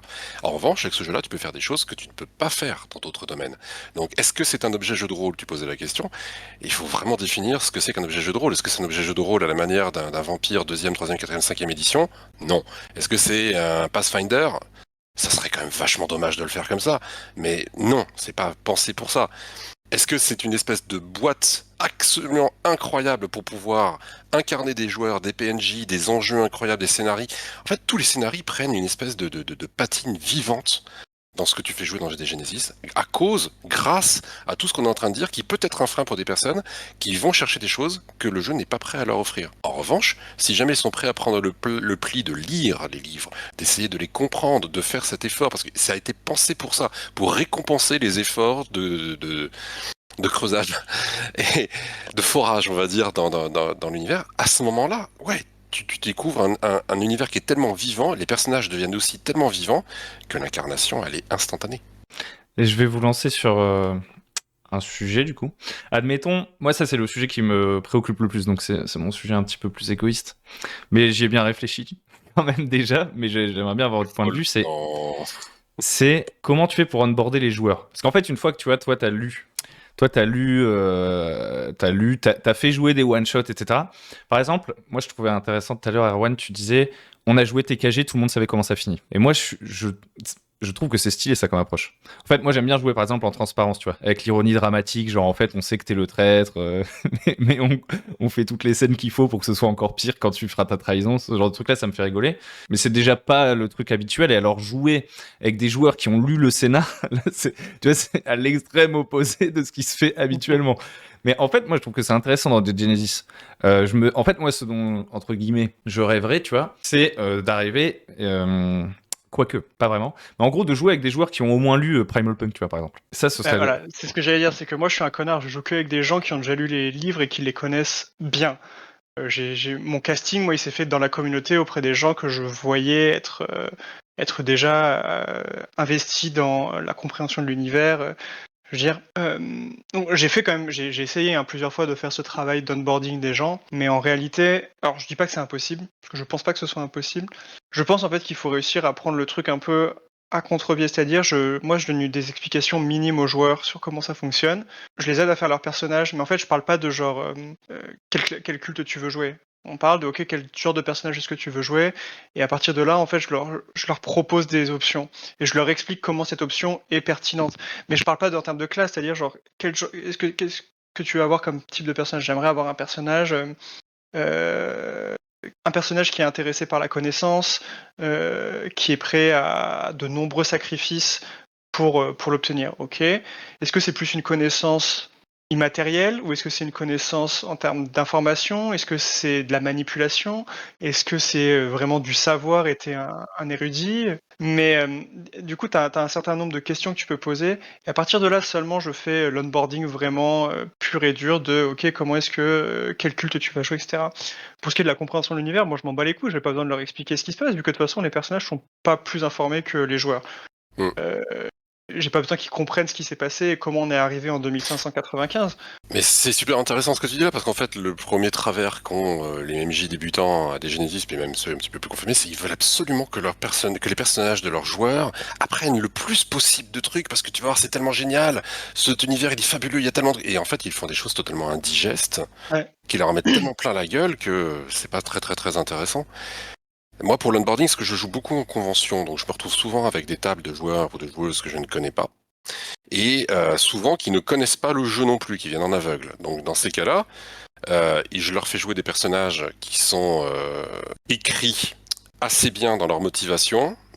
Ils rempliront ce qu'ils voudront pour les parties physiques, pour certains traits de caractère, etc. C'est à eux également sur ce type de pré-tiré de s'investir dedans. Mais dans le scénar qu'il va y avoir, en fait, c'est une espèce de découverte, de confrontation avec des éléments du monde qu'ils ne connaissent pas et qui vont leur donner une compréhension très typée, une seule facette d'une grosse boule disco. Ils vont se dire, ah ouais, c'est ça des Genesis, d'accord, ok. Et là, dans le scénario, il y a un truc où d'un seul coup, mais non, c'est pas possible en fait. Je croyais qu'on était à l'âge de pierre et là, le mec, il me sort, il y a un machin qui marche à l'essence, je comprends pas bien. Et les personnages découvrant la résistance du monde un peu à la dure, les joueurs derrière en déduisent qu'il y a une plus grande richesse. Mais t'es pas obligé de tout nommer, t'es pas obligé de tout dire, il suffit souvent d'un voile à peine levé pour créer justement cette envie d'en découvrir un petit peu plus. Ouais, je suis très d'accord avec ça. En l'occurrence, les rares fois où j'ai fait jouer le jeu, c'était en expliquant le moins possible de quoi il retournait. Donc ça, à nouveau, faire cette session zéro où tu essaies de comprendre un peu ce que les joueurs ont envie de jouer, de les aider à créer, mais de pas rentrer dans les détails, d'un coup, ça te donne des clés de narration qui sont tellement fortes en termes de révélation. Parce que le jeu enfin cet univers fait tellement de choses, mélange tellement de genres, mélange tellement d'influences. Je veux dire, tu joues en pollen, le jour où je te fais sortir de la pollen et que je t'amène en Borca, mais tu pètes un câble. Mm. Tu te dis, mais moi je croyais que c'était que des villages isolés qui sont à la merci de la nature. Et là, tu me dis quoi? Qu'il y a une espèce de société pré-industrielle qui est en train de se développer, où t'as des mecs avec des drones volants et des checkpoints Et électrifiés. des gens qui veulent absolument me cramer parce que sous prétexte que j'ai besoin de quelque chose pour pas avoir besoin de bouffer ou avoir froid ou faim, tu vois. Donc, Exactement. Et en fait, tu joues avec la connaissance que les joueurs ont du monde. Ça, c'est un levier qui est ultra intéressant à exploiter. Alors évidemment, je peux pas le faire avec mes joueurs plus expérimentés, quoique. Mais en réel, parce que si les joueurs sont expérimentés et qui jouent des personnes, et du coup ils sont capables de jouer des personnages, de les incarner correctement. Donc là, tu peux jouer avec plein de trucs. Le personnage que Sénac joue en ce moment n'a aucune compréhension du monde autre que celle qui est. Enfin, il a un paradigme dans lequel il a évolué pendant tellement longtemps qu'aujourd'hui, le monde dans lequel il est, enfin, il est droppé, c'est un Indien dans la ville, quoi. c'est exactement C'est... ça. Et donc, Bah, moi, j'y trouve en tant que personnage, je suis obligé de faire des correspondances qui me rendent compréhensible l'incompréhensible. Et donc, je me plante la plupart du temps, mais comme hilarant. j'ai que ça pour m'en sortir, c'est ma réalité à moi. Et le truc derrière, c'est que pour cette réalité-là, je peux tuer, mutiler, faire n'importe quoi dessus, parce que ça fait partie également même de mon mode de fonctionnement. Et donc, les décalages qu'il y a dedans créent également de la richesse dans le jeu. Mais du coup, tout ça pour dire que l'onboarding n'a pas besoin d'être laborieux. Il faut prendre le truc par un angle qui sert ce que tu vas faire jouer aux joueurs. Ouais. Si tu vas faire jouer du high-tech, ok, fais jouer du high-tech, mais trouve un angle qui fait qu'il croit qu'il n'y a que du high-tech ou que le high-tech, c'est vraiment le centre de l'histoire.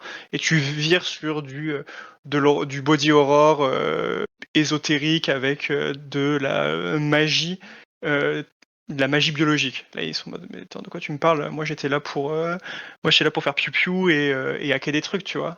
Non, mais en fait, ça c'est le layer du dessus. Moi, ce que je veux que tu vois, c'est la corruption de la nature, l'horreur qu'il y a à vivre dans les creux. Enfin, il y a vraiment plein de choses à faire jouer. Mais du coup, Et- jouer avec les attentes. Et tu dirais la même chose pour si tu devais faire jouer. Est-ce que vous pensez que avant de jouer par exemple la fameuse trilogie, c'est intéressant d'avoir joué autre chose avant? Pas Tu vois pas. nécessairement, tu peux balancer les joueurs là-dedans. L'avantage qu'il y a, c'est que In Thy Blood te crée un tel setting que quand ça commence à évoluer dans In Thy Blood, tout le monde se dit wait, what? Ouais. Donc déjà, t'as déjà ça. Tu joues déjà avec les attentes des joueurs. T'es dans un espèce de truc qui est un mélange d'au nom de la rose et puis... Enfin, Ouais. la scène la plus importante dans In Thy Blood, ce n'est pas du tout la scène avec les psychonautes. C'est le flyer, l'espèce de religieux qui s'écorche la gueule. C'est lui le plus important dedans, parce que c'est le premier en fait qui va commencer à te mettre des doutes dans ce que les joueurs commencent à comprendre de l'univers. Et ce qui fait qu'après, quand les choses se précipitent et commencent à partir grave en couille, ils deviennent vraiment acteurs de ça, tu vois, ils deviennent partie prenante, ils veulent en découvrir davantage. C'est un énorme moteur de motivation, ce PNJ. Et si tu prends le truc, si tu prends la campagne en entière, donc t'as In Thy Blood qui te pose ce setting moyenâgeux, mais un tout petit peu technologique, parce que t'as quand même des petits éléments un peu étranges, avec cette espèce de magie biologique chelou que sont les psychonautes et qu'est Bargeist. Donc t'es là en mode, Même ok, les c'est huiles, ultra les huiles élyséennes. les déjà. huiles aussi, clairement. T'es là en mode, ok, c'est ultra bizarre, puis en même temps, t'as un drone, donc c'est là en mode, il y a de la technologie, ok. Pourquoi est-ce que c'est aussi religieux? Donc t'as vraiment un mélange des genres qui est très bizarre. Tu finis ça, et tu les emmènes sur TKG. Mais mon pote, les mecs, ils vrillent. Tu les emmènes dans une ville industrialisée qui est sous le joug des conquérants africains. Les mecs, ils sont en mode, ok, doit y avoir une couille encore avec la magie des insectes. Le truc, tu l'abordes même pas. Alors, tu peux faire le scénario entier sans en parler une seule fois. Ils sont en mode, ok, c'est bizarre. Par contre, guerre technologique, raciale, tout ce que tu veux, guerre de classe, t'as tout qui revient en jeu. T'as de l'ingérence étrangère. Enfin, t'as tout ce que tu peux imaginer, autre que ce que t'as fait un scénario avant. Les mecs, ils vrillent. Tu fais ça, tu vas dans Black Atlantic, et là, à nouveau, tu les secoues avec les Léviathaniques. Mais les mecs, ils vrillent. Parce Et même qu'ils la ont Britannie, vécu. la politique de la Et les- Britannie, ouais, tu rentres dans la politique des cultes avec tout le côté mortel qu'il peut y avoir dedans. ouais. Et, Et Du coup, il y a un c'est parti insane. pris. Et tu Il y a un fais les parti- trois, et t'as joué trois trucs différents. C'est comme si la meilleure comparaison que je pourrais avoir, c'est genre tu fais le Seigneur des Anneaux, et dans chacun des trois films du Seigneur des Anneaux, tu passes de genre de la fantasy à la SF, et au milieu t'as genre Alien. Et t'es C'est là en mode, mais de quoi c'est tu me intéressant parles? le parti pris parce que par exemple vous dites ouais les mecs ils hallucinent et tout en voyant la techno qu'il y a dans Inside Blood et tout. En fait le truc c'est que si ils savent pas ça, tu vois, ils font waouh il y a un drone, ça veut dire qu'ils savent rien là vraiment. Mais du coup comment tu fais pour embarquer des gens sur une campagne sans leur dire ce à quoi ils vont jouer? Tu vois là il y a Ça dépend de tes joueurs aussi, ça dépend ouais pourquoi c'est ils viennent plutôt jouer. Il y a ça dépend ce qu'ils recherchent. tu leur montres Si les jamais images, tu fais tiens prends l'artbook, regarde, est-ce que tu as envie de Mais jouer? même pas parce que, Tu vois. bah, même pas parce que là, du coup, là, tu vois, à nouveau, genre, je crée des attentes particulières vu que je leur montre des trucs et je sais pas ce qu'ils vont voir, je sais pas sur quoi ils vont s'arrêter. Genre, s'ils regardent les Helvétiques, ils vont dire, oh, gros gun. Ok, cool. C'est pas mais genre, Moi, je vends ça avec Mais- la promesse de plaisir qu'ils vont en retirer. C'est vraiment la carotte. C'est-à-dire que la promesse de plaisir, tu peux vraiment clairement l'expliquer. Alors, si c'est des joueurs que tu connais, tu peux l'ajuster effectivement à leurs attentes, à leurs désirs. Mais en même temps, si tu les connais et qu'eux ils te connaissent, généralement, ils ont un petit peu confiance dans tes goûts, dans le fait que tu fais les choses d'une certaine manière. Mais je reviens sur les conventions, tu vois, par exemple, où tu es avec des gens qui arrivent là-dedans, qui font, ah, il y avait plus de place à Warhammer, alors je suis venu avec mon copain. Tiens, ok. Et moi, ce que je fais, c'est que j'expose. Voilà, on va jouer un jeu dans un univers que vous ne connaissez pas. Laissez-vous porter par la chose et vous allez avoir la possibilité d'incarner votre personnage avec des enjeux, des attentes très intéressantes. D'ailleurs, dans les personnages que je vais vous proposer de choisir, vous n'avez accès qu'à leurs enjeux et motivations. Et vous les choisissez sur ça et ensuite vous verrez qu'est-ce qu'il y a écrit à côté. Ah! Et donc tu vois ça, tu vois les enjeux, les relations qu'ils ont entre eux, entre les différents personnages, entre... Mais ça, si jamais c'est déjà des joueurs que tu as, tu leur fais écrire en fait, tu leur dis qu'est-ce que tu voudrais. Et ensuite tu l'ajustes. Et tu leur dis en revanche, voilà ce qu'on va trouver. Ce qu'on ne va pas trouver dans la tonalité de ce que l'on va jouer, ça va être ça. Tu vois, de la même manière que si jamais tu fais jouer un maléfice, moi, la première chose que je dis, c'est le premier qui fait une déclaration, une description de quelque chose de gore, il dégage de la table. On est dans le feutré, on est dans le non-dit, on est dans le suggéré, on est dans le contre-jour, tu vois. C'est la tonalité du jeu, c'est la tonalité que j'impose en tant que maître de jeu à ce jeu-là. Il y a une tonalité, alors il y en a plein, on les a décrites, les tonalités possibles dans n'importe quel scénario de Genesis, mais il y a quand même une tonalité qui est voulue dans le jeu, qui est que c'est solide, c'est sérieux, c'est mortel, et c'est profond, tu vois, et il y a une lutte permanente. Bon, ça tu le décris, tu dis, voilà, on va être vraiment là-dedans. Et, euh, et l'univers, et là tu leur dis que ce qu'ils ont besoin de connaître. Tu vois, tu fais jouer un one-shot où c'est un groupe de payleurs dans le noir qui va sortir de son bunker parce qu'il n'y a plus d'alimentation électrique. C'est une super idée de jeu de rôle de convention, ça pour le coup. Et les mecs ils se connaissent, ils ont tous leurs trucs, ça fait des siècles qu'ils tournent sur la même hiérarchie, sur les mêmes réflexes. Pour eux, la plus grosse monnaie d'échange, tu vois, c'est un sneakers qui a été un jour donné en récompense à un truc. Et c'était peut-être même un court-circuit, tu vois, le gars il vénère ça comme la bouteille de Coca-Cola, tu sais, dans Le ciel est tombé sur la tête. Et ils sortent de là, il y a la lumière, il y a tout le bordel. Et alors là, la première chose qu'ils vont voir, que ce soit un écureuil, un psychonaute ou bien un groupe d'helvétiques, ils vont se dire « What ?» Et le présente de la manière dont tu leur avais vendu, en fait, toi, ta motivation à les faire jouer. En fait, c'est intéressant. En fait, j'aime ce que je trouve drôle. En fait, déjà, c'est que votre recrutement dirait une secte, tu vois. C'est genre vraiment, je vais te faire super plaisir, mais je te dis surtout pas ce qui va se passer. Non, ce que je trouve intéressant, c'est que c'est effectivement ça. C'est que même quand tu veux pitcher le jeu à quelqu'un pour l'acheter, bah le premier mot que tu vas dire, il va forcément biaiser sa manière de dire. Tu vois, c'est comme quand tu dis c'est un truc post-apocalyptique. Quand tu le lis, tu fais ah en fait, c'est je sais plus. Je crois d'ailleurs que c'était toi qui disais ça dans le podcast que vous aviez fait avec comment t'as dit Avec Gunsmile. avec Gunsmile, ouais. En fait, c'est un univers qui s'auto-référence. C'est un peu comme si il avait créé son entre guillemets son genre. C'est-à-dire qu'aujourd'hui, tu vois, c'est un peu la mode de dire ouais, mon truc c'est du machin punk, tu vois. Mais des fois, bon, c'est juste une esthétique, quoi. Alors que pour le coup, des Genesis, en fait, le vendre autrement qu'en disant c'est du primal punk, c'est vraiment de l'approximation, quoi. C'est-à-dire que, enfin, Ouais, puis Go expliquer ce que c'est le Primal Punk sans lire le truc en fait. T'es voilà. pas beaucoup plus avancé, mais en l'occurrence c'est très juste. Le fait que ce soit auto-référencé, c'est totalement assumé, répété, écrit un nom à 4 clubs de fois par Marco aussi. Hein. Ouais. Non, mais bien sûr. Je dis pas que, mais ça reste un produit très unique, en fait. Tu vois, c'est juste ça, quoi. Bien sûr. Voilà. Si jamais tu sais que tu vas jouer en Franca, si jamais je dois décrire à des joueurs, toi tu sais que tu vas les faire jouer en Franca, tu vois, tu leur dis pas. Tu dois décrire ce que c'est que des Genesis. Tu dis c'est un jeu en France. Voilà. Pas du tout, c'est un jeu qui se passe dans les marais, avec Ouais, je vois ce que tu veux dire. Ouais. une espèce de maladie qui emporte les gens, tes voisins, tes familles, du jour au lendemain se tournent contre toi, il y a une résistance qui s'est créée, le monde va mal, et là tu réponds un petit peu aux questions, tu vois, mais ouais, mais c'est quoi, t'es à l'âge de pierre? Non, il y a des fusils, et ils sont difficiles à entretenir, il y a des techniques avec des canaux pour... Ah ouais, donc c'est contemporain, toutes les villes ont quasiment disparu, on trouve beaucoup de ruines.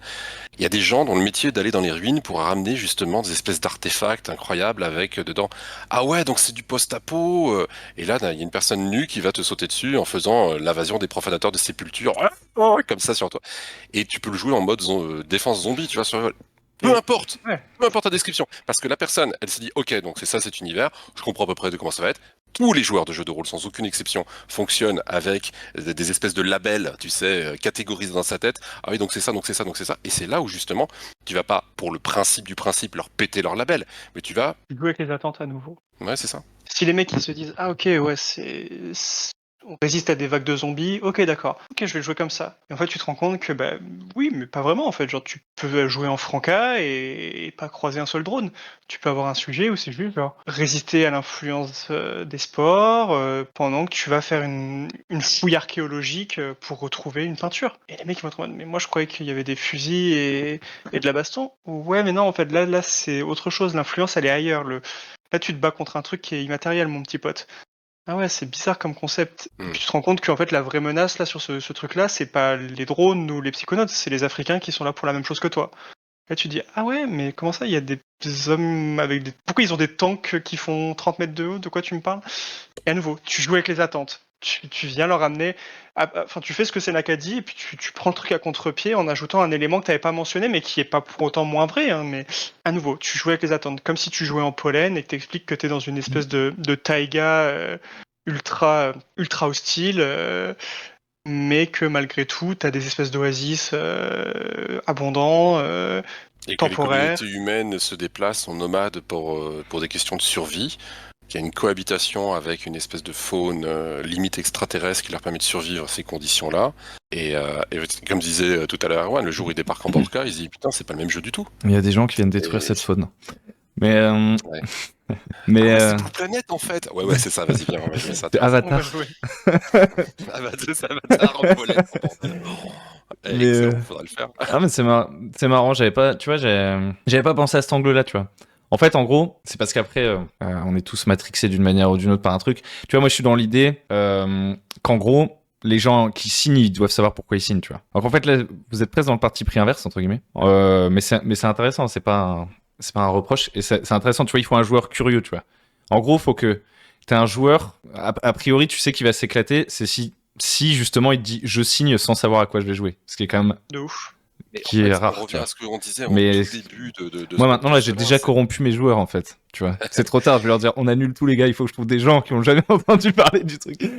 Mais non, mais regarde, Non, je déconne. c'est ce qu'on disait, c'est que c'est un jeu de niche. Parce que pour toutes les personnes qui n'ont pas cette curiosité-là, il y a l'appel de Cthulhu, il y a Donjons et Dragons, il y a Pathfinder, il y a tous les jeux qui sont connus, reconnus, où hey, il nous manque un nain. Tu vois. Et là, effectivement, on est sur autre chose, mais on est dans un jeu de niche, c'est totalement assumé aussi. Et après, tu vois, genre, tu dis, c'est un parti pris de partir sur des joueurs qui connaissent rien, mais je te dis, moi, j'ai fait le parti pris inverse de jouer que avec des mecs qui ont poncé le jeu. Et à nouveau, ça permet de jouer autre chose. C'est-à-dire que nous, quand on se dit, quand j'arrive et que je leur dis, les gars, moi, je sais pas pourquoi, là, j'ai un kiff, c'est que j'ai envie de faire jouer une campagne de vengeance et on va rien faire d'autre. Le seul truc, c'est on va chasser des gens. Mais, enfin, c'est pas pour me palucher, mais en fait, tu vois que le truc qu'on a pris, ça aurait pu être juste de la baston et des trucs teubés. Mais si on a eu 2 scènes de violence, je crois que c'est le max qu'on a eu, tu vois. Et en fait, on joue dans la nuance de ce que le concept qu'on avait dit qu'on allait jouer apporte. T'as beaucoup de confessions, t'as beaucoup de partage, t'as beaucoup d'ouverture, énormément d'humanité. De Et à fragilité. côté... Comment ? De fragilité. Exactement. Et- En fait, on en parle là, c'est la campagne qui permet de révéler le maximum de fragilité dans une incarnation de personnage. Alors que le thème de base, c'est on va taper des gens. Mm. On va les tuer et on va se venger. Voilà, c'était vraiment le pitch de base. Et à nouveau, tu joues avec les attentes. Et même moi, hein, parce que moi, je m'étais dit, ok, je vais préparer ma campagne avec des indices qui mènent dans telle direction. Et en fait, je me rends compte que pour l'instant, ce qui est le plus intéressant, c'est vraiment ces moments de jeu qui tournent autour de la nature des personnages, de leur motivation personnelle et de ce que chaque petit indice ou chaque petite révélation sur leur cible crée comme réaction. La frustration de ne pas pouvoir y aller ou l'impatience d'agir, la volonté d'avoir cette cible-là parce que celle-ci c'est la mienne. Vous avez les autres si vous voulez, celle-ci c'est la mienne. Il y a un truc qui se joue dans la nuance avoir mis cette thématique de vengeance offre une nuance qu'on n'aurait pas eu si j'avais dit on va aller faire du métaplot. C'est aussi bien, hein, moi j'ai kiffé faire une campagne métaplot, mais du coup tu joues plus dans les mêmes nuances. Là la nuance c'est On peut c'est toujours ma revenir vengeance. sur du métaplot sur une action d'un joueur aussi, tu vois. Bien sûr. Ça peut d'un seul coup déclencher. Mais en fait, je vois ce que tu veux dire. En fait, comment dire, en précisant le sujet, c'est le moyen de le nuancer. En fait, c'est presque l'inverse du méga bac à sable. Dans le méga bac à sable, tout est possible. Donc potentiellement, chacun va explorer des choses différentes. Ouais. Donc c'est un autre parti pris qui a d'autres intérêts, tu vois. Bah, typiquement l'exploration, en fait, c'est plus vers l'extérieur en fait que se passe la campagne. Mais en fait, si tu veux, genre, si tu prends alors un que si exemple tout le monde pour doit- rester sur ce que tu dis, genre le grand bac à sable, c'est je te dis, ok, ça c'est notre mur blanc, et tout le monde va peindre avec des gros coups de pinceau, et on va toujours faire des gros coups de pinceau, tu vas jamais faire de la finition, donc tu vas jamais aller dans le détail, enfin, tu peux aller dans le détail, mais t'as tellement de choses à faire que tu vas pas dans le détail et dans la finesse. Alors que si je te dis, notre truc il est rouge, peignez que en nuances de rouge. Et là d'un Il coup, fait 20 cm sur 30 cm. exactement. Et là, d'un coup, tout le monde va mettre des petits coups de pinceau rouge, mais chacun sa nuance. Du carmin, de l'écarlate, un peu de pourpre. Oh, Tu elle vas est bien ton image. Elle est belle ta métaphore. tu vas flirter avec le rose par endroit. Enfin, tu vois ce que je veux dire? Et en fait, c'était un parti pris, mais à la base, le parti pris, il y avait pas cette intention exactement. C'était juste genre, oh tiens, j'ai envie de jouer un truc un peu simple, quoi, qui va à contre-pied de ce que j'ai toujours fait jouer. Et en fait, tu découvres, mais là, c'est le cast de joueurs qui fait ça, que tu peux aller dans une direction qui est simple, qui se résume à vengeance, et aller explorer quelque chose parce que, à nouveau, ils ont une telle connaissance de l'univers que ils ont toutes les clés pour aller explorer ce truc-là, parce que tout le monde a le lore, tout le monde connaît les personnages, tout le monde connaît les cultes, tout le monde a sa propre façon d'appeler les cultes, tout le monde a sa compréhension de comment son propre personnage va explorer un sujet. Et donc ça fait que les conversations ne sont jamais HRP, Voilà. que c'est constamment dans l'incarnation, c'est constamment dans la verbalisation de ce que le personnage il a à dire.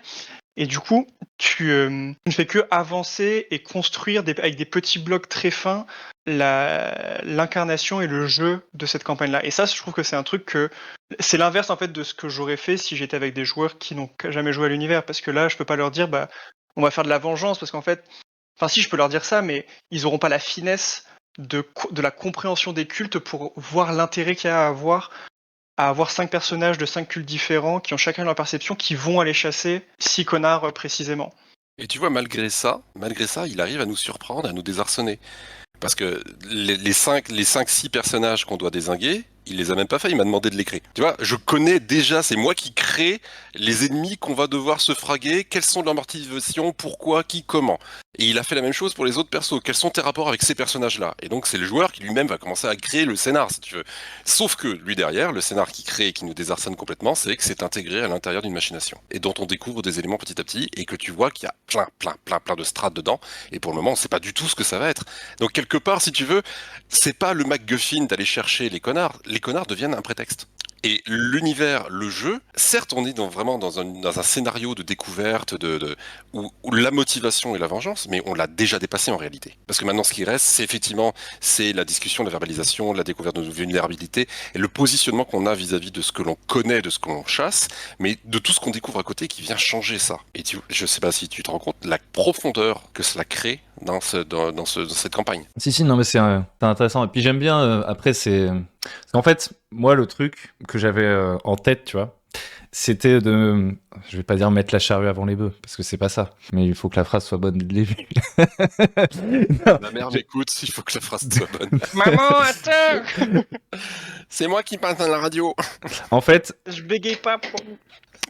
le temps qu'il faudrait, tu vois, pour jouer... En fait, vous, ça fait 10 piges que vous jouez à Dead Genesis. Erwan, en tout cas, après, vous avez, bien sûr, vous avez arrêté, tu vois, je vous demande pas les détails de votre vie.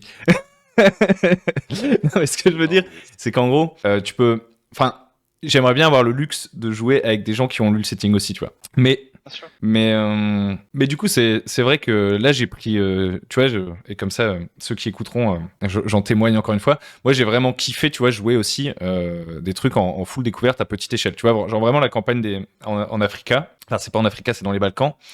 Effectivement, ça couvrait pas du tout l'univers. C'était très resserré et tout. En fait, c'est tellement à l'opposé de ce que je fais d'habitude que il y a des moments où tu vois, j'ai comme des sortes de biais cognitifs qui me font me dire mais non mais ça va pas, tu vois. C'est ça le truc. Tu vois ce que tu racontes là avec la vengeance où les joueurs ils savent déjà tout ce qui va se passer. Pour moi c'était pas le cas, tu vois, parce qu'ils découvraient des trucs. Ils arrivaient en bateau dans les Balkans, ils découvrent des apocalyptiques qui sont déjà sur place alors qu'ils s'attendaient pas à les trouver là et qui contrôlent un peu les clans balkanais sur la côte sur laquelle ils ont la concession, etc. Donc il y a un côté exploratoire, tu vois, on va dire de découverte vraiment de l'endroit, d'autant plus qu'ils connaissent pas le setting. Mais par contre, le fait que dès le début on dise dans votre bateau il y a un chroniqueur et il est là pour tout faire capoter, tu vois, bah finalement c'est ça un des trucs qui drive le plus la campagne, tu vois. C'est beaucoup plus intéressant. Enfin, c'est tout ce qu'ils ont découvert sur place, c'est plutôt devenu l'outil de ça. J'avais un peu augmenté les potards sur l'histoire, tu sais, du néo-libyen qui arrive, il a un guide balkanais, et à un moment donné, il fait péter le salpêtre en dessous de leurs autobastions, là, dans Primal Punk. Ouais. En fait, j'avais pris ça, sauf que j'avais poussé les potards au max, parce que je me disais, on s'en bat les couilles. J'ai dit qu'il y avait un clan sur place, ils avaient une nuke tactique, tu vois, et ils voulaient faire péter le port dans lequel ils arrivaient. De quoi? C'est un vieux mème d'un mec qui avait fait Bref, je t'expliquerai en off. Mais c'est un mème de la communauté. Et en gros, bah tu vois, du coup, la bombe, les apocalyptiques et tout, c'est devenu des outils. Tu vois, en fait, finalement, le néolibien, c'est devenu l'outil de ses manigances, mais les PNJ qu'il rencontrait, c'était pas ce qui comptait vraiment. En fait, ce qui comptait vraiment, c'était le chroniqueur, qui est le seul à parler balkané, et qui est le traître, donc qui fait dire n'importe quoi aux locaux à son maître néolibien. Et ça, c'était vraiment le kiff, tu vois. Donc en fait, en cirque... Ça, c'est totalement dépendant de la dynamique que tu as avec ton groupe de joueurs. Mm, mm. Tu as ton groupe de joueurs avec lequel tu peux te permettre de mettre ce genre de dynamique-là, c'est là où vous trouvez votre plaisir. Magnifique, Mazel Tov. Euh, Quand on joue avec des gens qui connaissent strictement rien, on a des dynamiques de plaisir qui sont différentes, probablement un petit peu plus accessibles. Le luxe que nous avons de jouer entre nous, grands anciens, qui avons poncé, reponcé le truc dans tous les coins, où on peut pas nous apprendre un truc sur le lore que l'on ne connaît pas, c'est justement de pouvoir nous en affranchir. C'est tellement acquis qu'on peut l'oublier pour justement se concentrer sur ce qui est le plus impactant. Parce que c'est aussi ça que nous recherchons désormais, c'est d'avoir le frisson de l'incarnation totale, où nous nous oublions en tant que joueurs pour n'être que le personnage dans sa parole, pendant un laps de temps donné, avec des gens bienveillants autour de nous. Bon, je parle pas d'Achen parce que c'est un connard, mais ou de Duncan, ça faut pas le couper ça. Surtout pas le couper. Mais tu vois, c'est des choses qui nous permettent justement d'aller loin, pas aussi parce qu'on se connaît un petit peu, puis qu'on a confiance dans les uns et les autres pour être capable de nous porter, de nous supporter dans cette recherche d'incarnation. Mais je te dis, c'est vraiment très dépendant d'une dynamique de groupe. Et elle est pas meilleure ou moins bonne que sur mon tableau Velleda, je vais pousser mon bonhomme parce que j'ai lancé 2D6, tu vois. Ouais, bah bien sûr. Bah d'ailleurs, Chacun moi, trouve son plaisir là où il se trouve. comme je disais, la plupart du temps, moi, ce que je fais jouer, c'est ton personnage, il est moins important. Ton personnage, il est moins important. Ce qui est important, c'est de découvrir le setting dans lequel tu te trouves. Donc, tu sais, c'est ce que je considère. Après, les mots sont. On utilise tous des mots différents pour parler des mêmes trucs ou l'inverse. Mais tu vois, c'est ce que j'appelle vraiment le côté bac à sable, tu vois, où en fait, il y a 1 milliard d'éléments avec lesquels interagir. Toi, tu te promènes, tu les découvres, tu fais des choses avec. Le problème, c'est qu'une fois que tu l'as Et- découvert, il reste quoi? Bah, une fois que tu l'as découvert, typiquement, tu mets un cadre, et au bout d'un moment, en fait, c'est ce qu'on dit, c'est des machinations. En fait, tu découvres qu'il y a des factions, etc., etc. Et en Non, général, mais quand tu as tout découvert, mettons, tu as découvert au point où tu peux considérer que tes joueurs, ils ont lu la même chose que ce que tu as lu. tu parles Qu'est-ce de que tu fais jouer, Genesis. là? Non, je te parle de n'importe quel jeu, dans lequel Ah là, les joueurs moi, acquéreraient le même niveau de lore que toi. en fait, le but du jeu, c'est pas qu'ils acquièrent le lore, tu vois. C'est juste le thème, si on veut, c'est l'exploration. C'est la découverte de choses que tu connais pas, tu vois. Donc, en fait, c'est juste complètement différent en termes de gameplay. Parce que, par exemple, quand tu connais un univers, je vais prendre un truc beaucoup plus simple, genre Star Wars, tu vois. Bah, l'avantage, c'est que comme tout le monde a vu Star Wars, au moment où tu décris ce que fait ton personnage, il y a peu de chances que le MJ te dise attends, non. En fait, ça, c'est pas possible. Tu vois, il y a pas de poignée à la porte. La porte, elle s'ouvre en faisant tch. Tu vois, il est obligé de... Bon, sauf s'il s'en fout, tu vois, parce que il est vraiment chiant, tu vois, si quand tu dis j'utilise la poignée de la porte, tu fais non, c'est pas une poignée. On est d'accord que c'est un exemple de merde. Mais dans l'idée, une fois que tu connais l'esthétique et tout de l'univers, tu peux beaucoup plus te lâcher et aller loin dans la description de ce que tu fais, etc. Tu vois. Mais du coup, c'est une recherche complètement différente parce que c'est l'inverse qui est recherché, tu vois, quand tu joues pour de l'exploration. Quand tu joues pour de l'exploration, presque t'as envie qu'on te dise,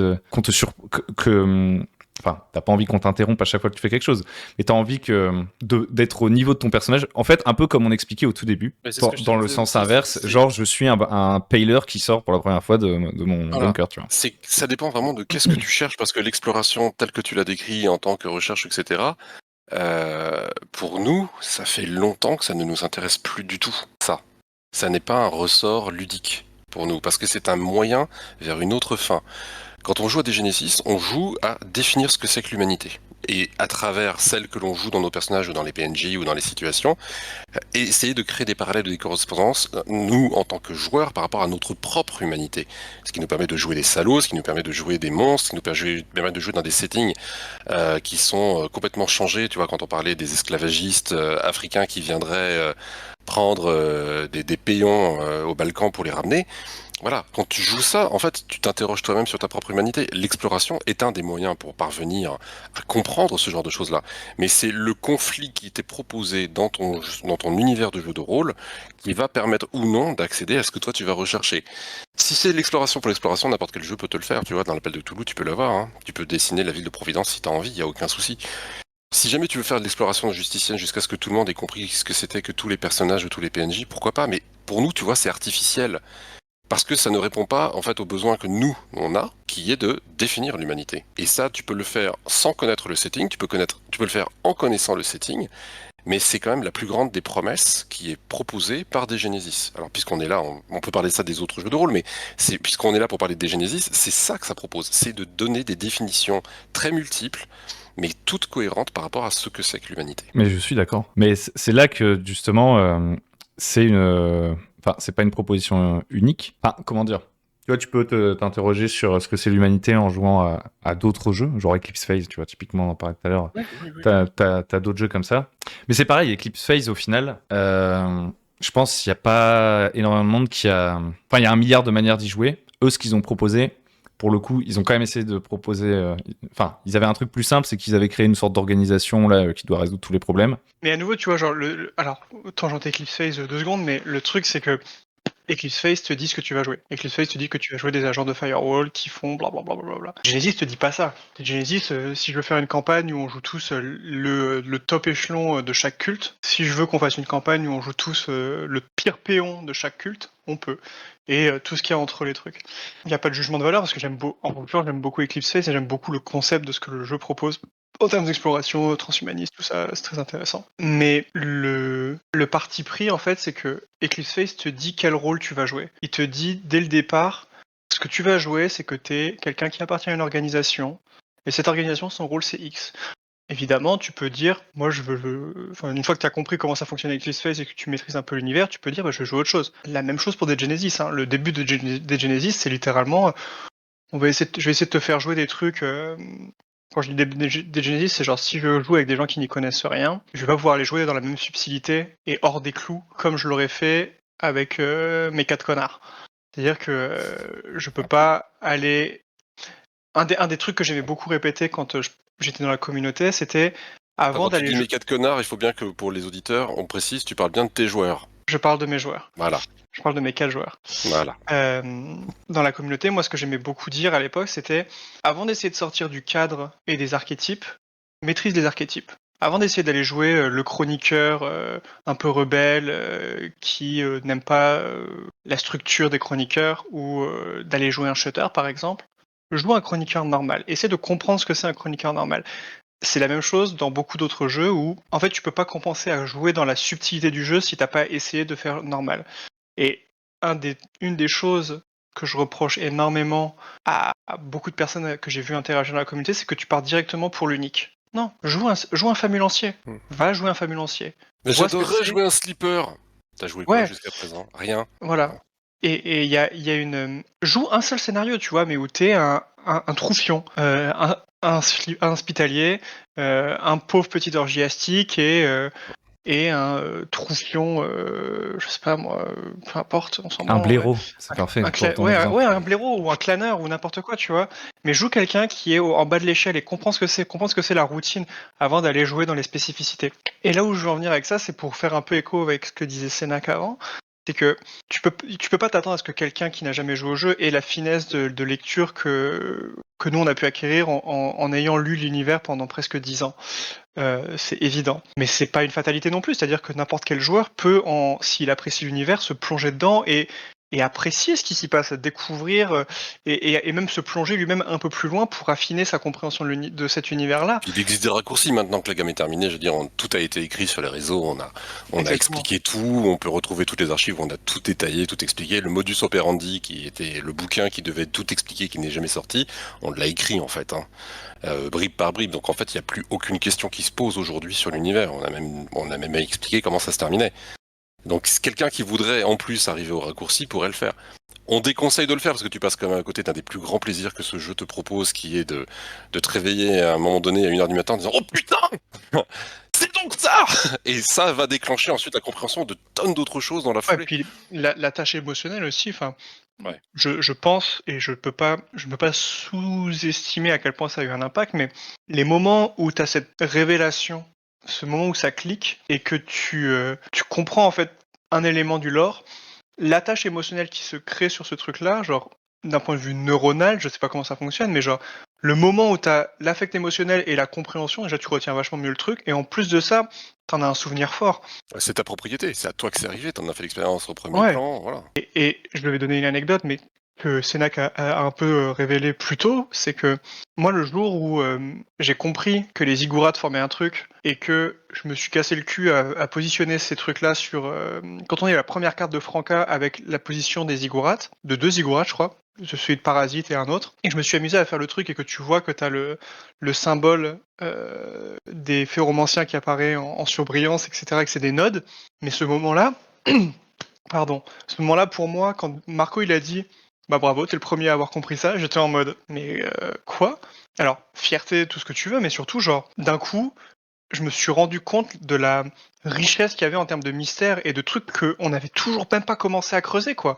À la fois où tu comprends qu'il y a une station orbitale, potentiellement c'est une station orbitale, t'as un truc qui est là, à coordonnées fixes en orbite, tu fais putain. Ou le jeu quand il y a eu l'illustration des membres du Recombination Group. Ouais, Mais, c'est ouf. enfin, c'est inexplicable à quelqu'un qui n'a pas été dans le groupe Facebook à cette époque-là, mais genre le jour où ils ont droppé cette image et que nous on était comme des connards dans le chat, on avait des groupes privés, on se parlait, on était mal, ouais attends ça lui ça doit être Salim Muchard, non c'est pas possible, lui c'est GMA, non mais regarde, elle a ça sur elle a un collier machin, ça doit vouloir dire que bidule, c'est qui le mec au centre, c'est GG, non Attends, peut-être que GG...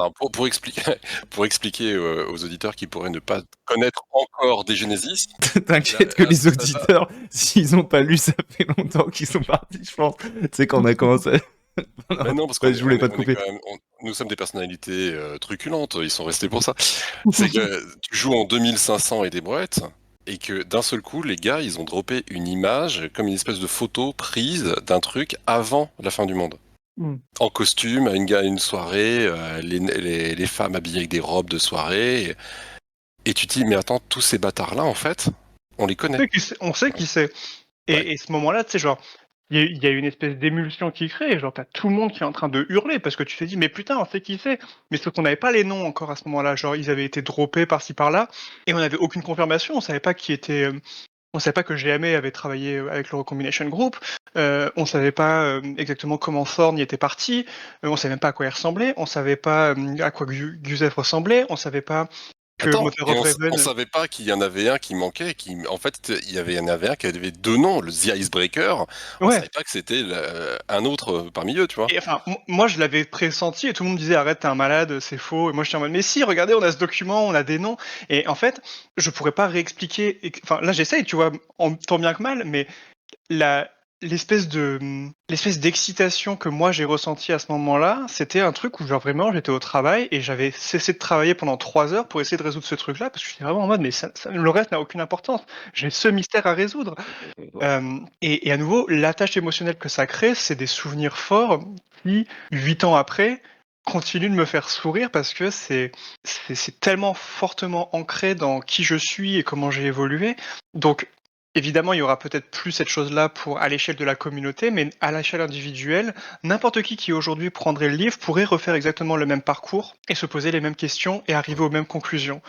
Et ça, c'est une expérience que je ne peux que souhaiter aux gens, parce que moi, elle m'a chamboulé, elle m'a changé en tant qu'individu, et je pense que aucun autre jeu m'a fait ça. Et Et ça a j'ai changé aucun nos autre attentes. jeu.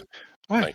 Ça a changé nos attentes par rapport à l'objet ludique qu'est le jeu de rôle. C'est-à-dire qu'il y a un avant et un après ce genre d'émotion, ce genre de sensation. exactement. L'excitation féroce de ce genre de découverte-là, même par proxy, je veux dire. Même quand c'est pas toi qui l'as fait, mais que tu comprends le cheminement qui a amené les personnes à la découvrir et que du coup tu te l'appropries un petit peu, t'as un côté waouh qui est incontestable. Et ça change après tes attentes que t'as vis-à-vis du médium. Moi, je suis bon public, je peux jouer à n'importe quel type de jeu à côté. Mais j'attends ma séance des Genesis comme un junkie qui sait que son dealer, il est plus qu'à 2 blocs, tu vois. Ah, c'est sûr qu'en termes de.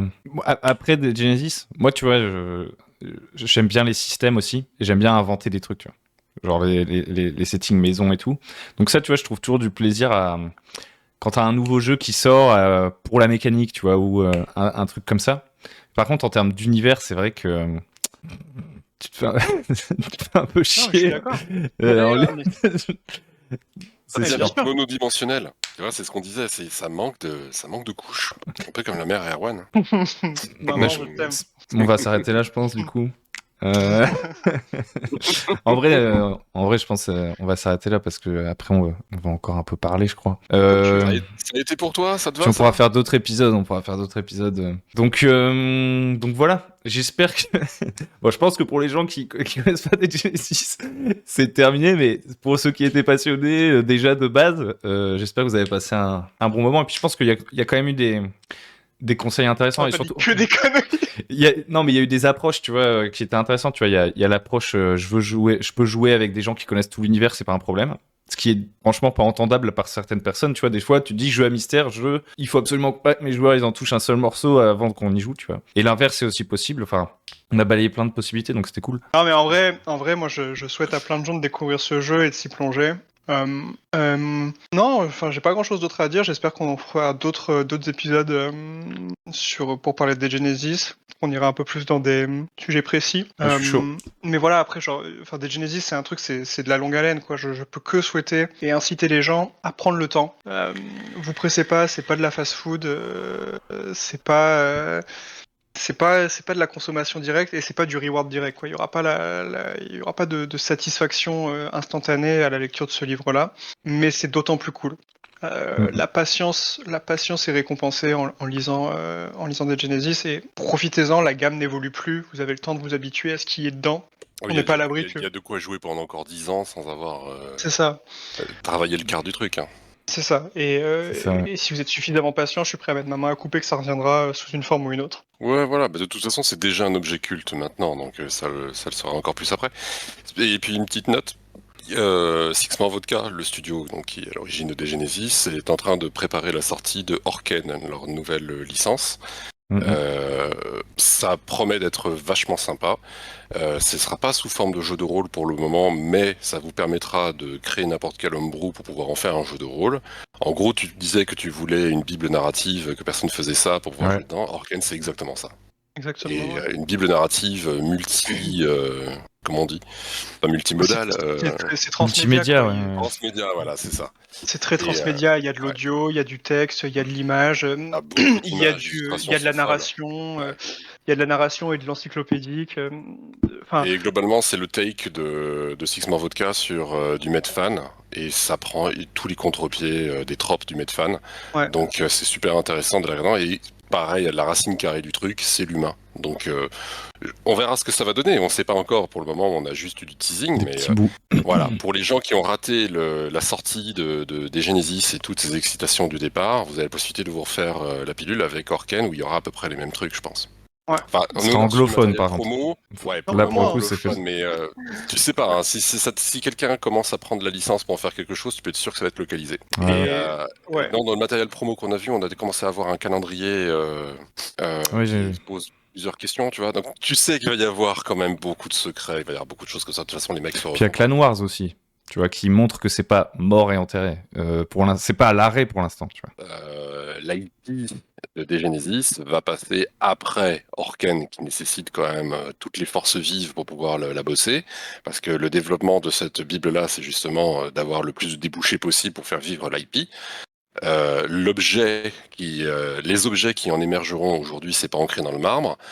On sait simplement que SMV a dit qu'ils voulaient pas en faire un jeu de rôle. Pour le moment, c'était pas du tout leur priorité, parce que le marché est pas suffisamment juteux vis-à-vis d'une IP qui, elle, pourrait connaître des développements beaucoup plus rentables. Mais ça veut pas dire que ça n'arrivera pas par la suite. Puis de toute façon, tu peux prendre Catharsis et le mec dessus, ça marche pareil. Hein, tu vois, c'est pas. Ou toi qui aimes bien les systèmes et qui aimes bien le homebrew, je veux dire, tu vas te régaler a priori là-dessus. Mais ouais, Clan Wars, ça reste dans l'univers de Genesis. Ça apporte des réponses d'ailleurs à certaines petites questions qui se posaient dans Genesis. Donc c'est toujours intéressant. Et comme l'a dit Erwan, dans une logique rentable, si jamais Marco a la possibilité de faire rentrer des ronds sur ce qu'ils vendent à côté, il l'avait abordé à un moment donné, l'idée d'un reboot de Genesis ou bien la poursuite de Genesis est tout à fait envisageable. C'est juste qu'il ne faut pas que ce soit un truc qui soit à perte, ce qui est parfaitement entendable.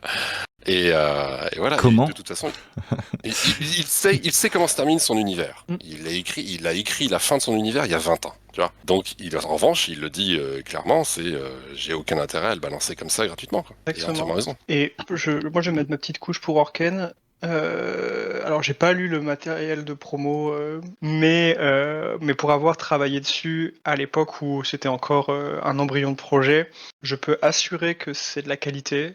Les illustrations sont vraiment cool. Le texte est cool.